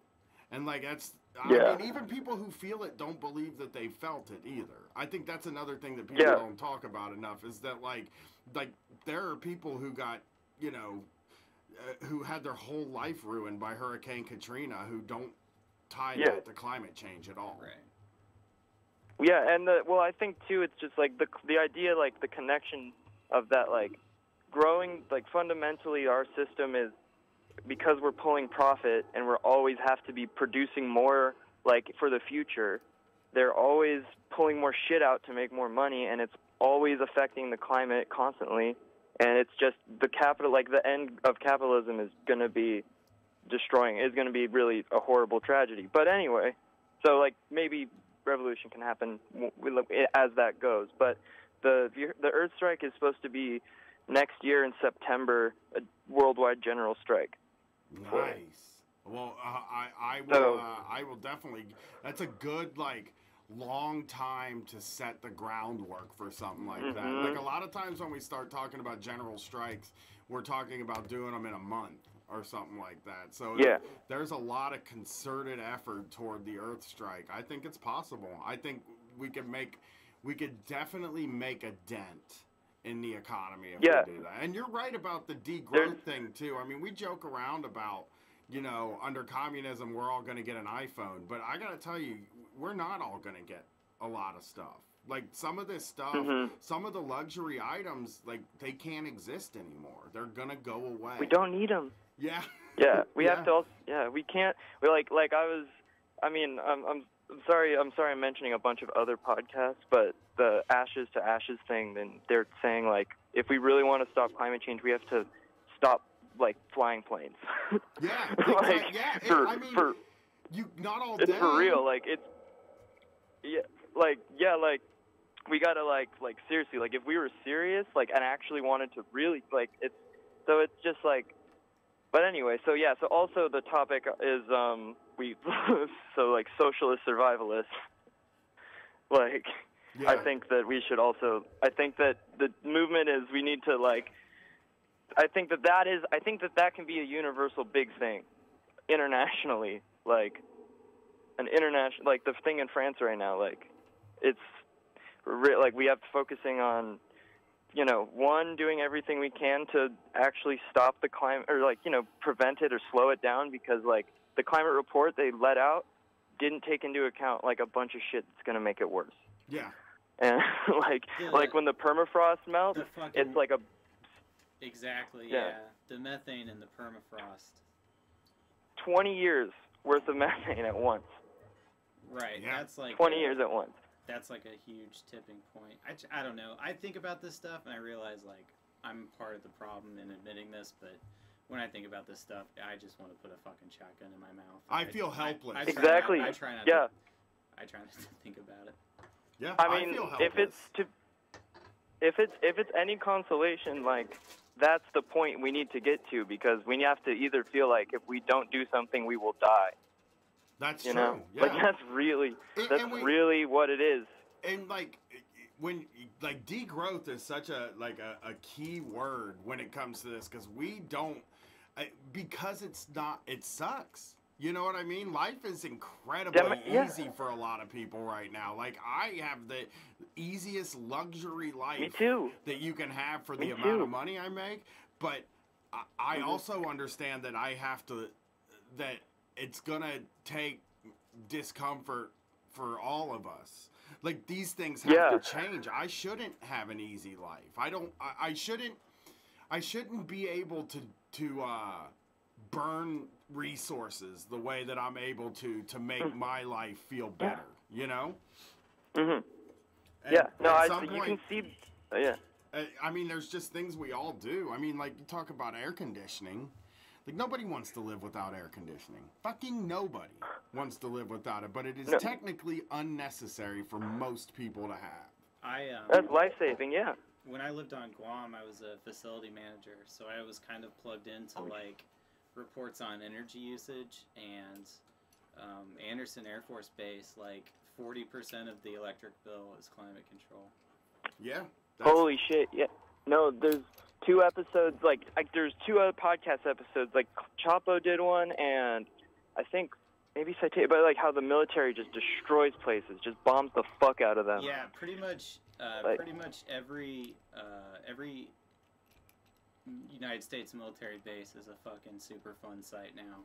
Yeah. It was they just and they're all connected. Yeah. Yeah.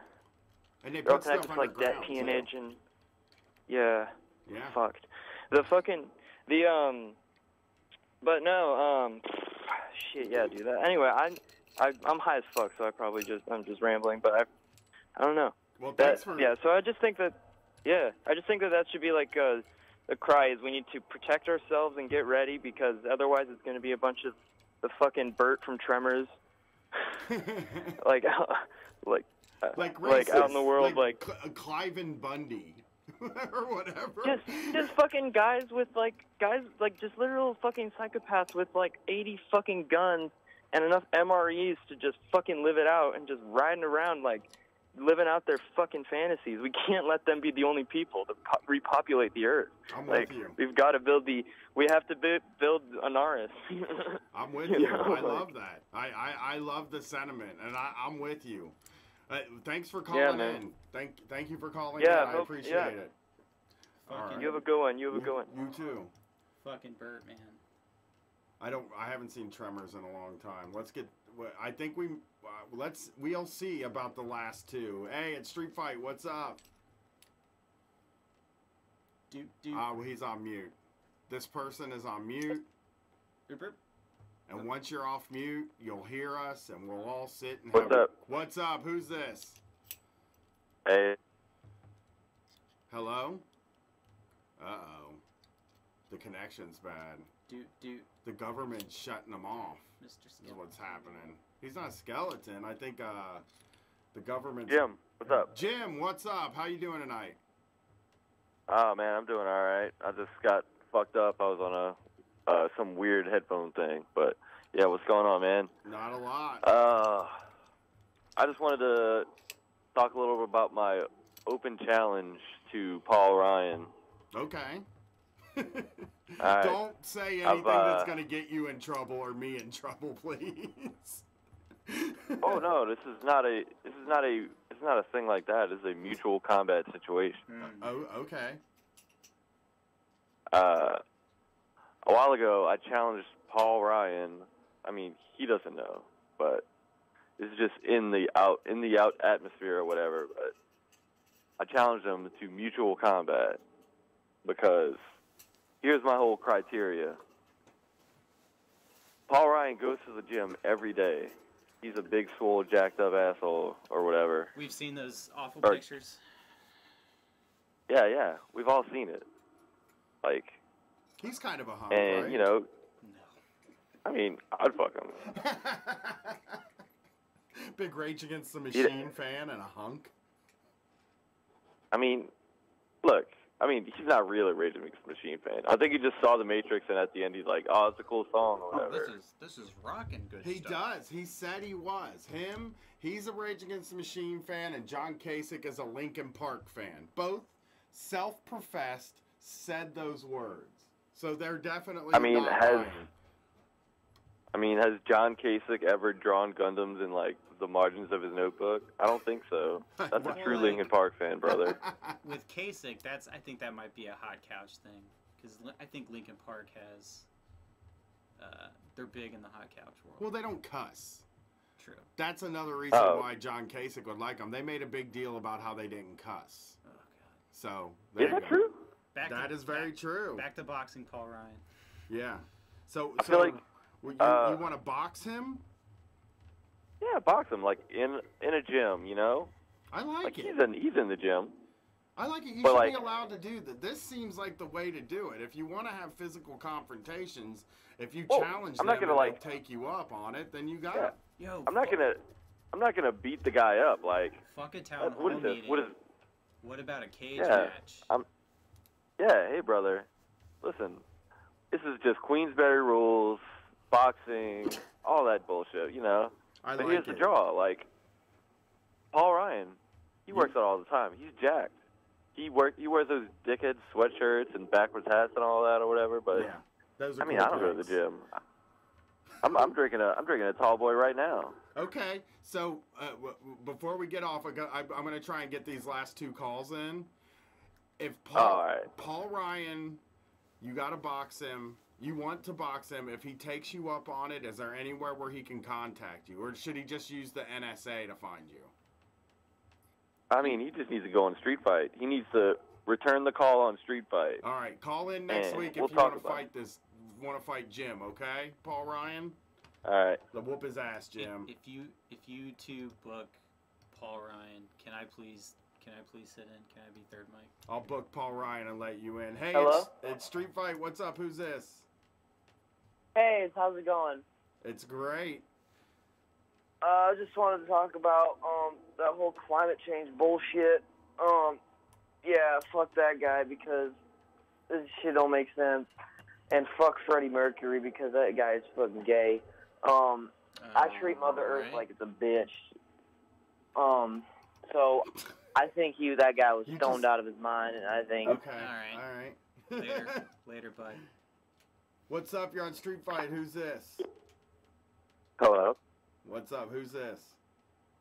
Hey, this is Jay from Indiana. Don't prank me like that last guy. I just got pranked, and now I feel like a real fool. Yeah, that guy seemed like a real dickhead.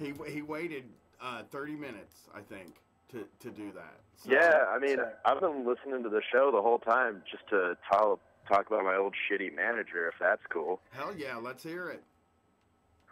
So when I was 17, I got a job at Hot Topic, and I had the most incompetent, shitty manager I've ever had at any place I've ever worked.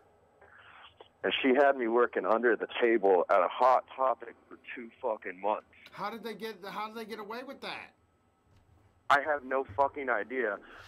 I'll tell you, I was 17, so I was an idiot, and I was like, hey, Ingrid, when am I going to get, like, my paycheck? And she's like, hey, well, we just don't have the time cards. Like, when we get the time cards, we'll get you paid. And so I'm like 17 and dumb as hell. Just take this And Nirvana so I'm t-shirt. buying it. Ask me next week. Pardon? So just take this Nirvana t-shirt. Ask me next week. I mean, I would have taken the Nirvana shirt over, you know, what she ended up trying to pull. What did she try to pull?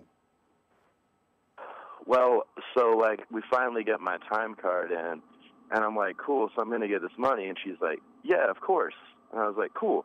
And I later asked her, I was like, when am I getting the money? And she's like, well, you know, it's going to look weird for me if I pay you for 2 months of work on one paycheck. So I'm like, this is fucking bullshit. And I've never walked out of a job before. And I was about to just walk away because I was like, they're paying me minimum wage. They're not giving me that many hours. Like, this is bullshit. But I'm just going to fucking leave. And my mom texted me and is like, hey, how's work going? Because it was the first day after Christmas. And I was like, it's shit. I'm going to leave. Did your mom get all hot at you? Did your mom get all mad? Like, you can't just quit? No, my mom calls me and just says I'm coming in. Oh, shoot. What happened? Because my mom's fucking my mom's a fucking comrade, and Angry like mom energy. she came in, she fucking yelled at fucking Ingrid and made my manager cry in front of me. It was fucking amazing. Like I was called in to tell this because I was talking with my mom about it today. I was like, Mom, that was badass. That was fucking great. And, like, she made my manager cry, and she walked out and screamed. She's, like, a tiny, docile woman, and she just walks out and yells, I want to punch something. And, like, it's fucking awesome. Mom is and, fucking like, my awesome. manager's crying. She's fucking badass. Yeah, like, I dreamed my dad fucking would, shout out. I dreamed my dad would stick up for me like that someday, and he never did. And my parents never stuck up for me once. Like, they would have got mad at me for quitting a job. But did you ever get that 2 months of pay? Eventually I did, yeah, because the weird, like, you know, that bullshit, like, debit card that they give retail employees, they, like, send, like, for your first paycheck, they'll send you some, like, weird fucking, like, prepaid debit card thing, and they sent it. And it was like, it was only like $200 fucking dollars because, you know, minimum wage, and they're not scheduling me. It was like, I've worked some shitty fucking jobs, but that one just sucked so much because of management and like dealing with like Christian soccer moms and shit. At Hot Fucking Topic? sucked. I believe that. Yeah. I guess Well, because like, you know, you got to buy the shirts for the like little, you know, the little rebel kid, and like they're always talking at me about how like, you know, isn't this like a little explicit for my kid? And I'm like, I just work here, you know. You don't have to fucking buy it. Like, yeah, you don't have to do it. Like, I'm 17. I'm trying to move out of my damn house. Like, help me out. Which I don't know why I ever did that because my mom's fucking awesome. I should have just stayed there. Well, you can't stay there forever. You gotta like have that life outside, or people think you're weird. Yeah. You're not allowed to stay forever. Yeah, it was a good call. Yeah. Well, hey, thanks for calling in, and thanks for not pranking me, dude. Yeah, thanks for taking my call. Fuck that other guy, right? You're welcome. Yeah, fuck that. I think he called back just now, but I dropped it. Oh, hell yeah. All right. Nice, If man. he Well, calls hey, back take care. again in 2 minutes, I'll take it. Oh, my God. Yeah, do it, man. Fucking I feel like it's that moment where you wanted to say something to somebody, like where you wanted to be like, I should have said something clever, and I didn't say anything clever. That you didn't know? that didn't strike me as the intro to a bit. Yeah, he was just gonna keep saying stuff, right? Yeah. Yeah. Well, I want to. Oh shit. Well, that's a sign for me to get out of here. See y'all in the basement. Hang that phone up. Like when the big guy pretends to be a cop, you know what I mean? Like, Can you hang that phone up, plug it in, and hang it up? Fuck, how do I do this? Oh, export. File. Export audio. Put it on the fucking desktop. Days of revolt, prostitution, being raped for a living? Oh, that sounds like a great show.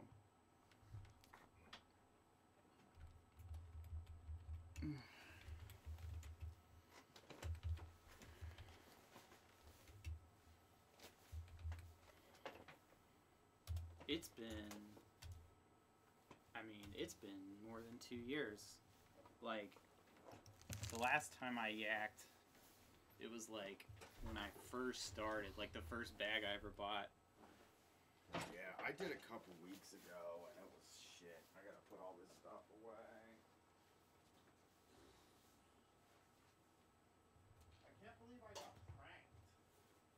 It's the first time that's happened yet. I was gonna say, I mean...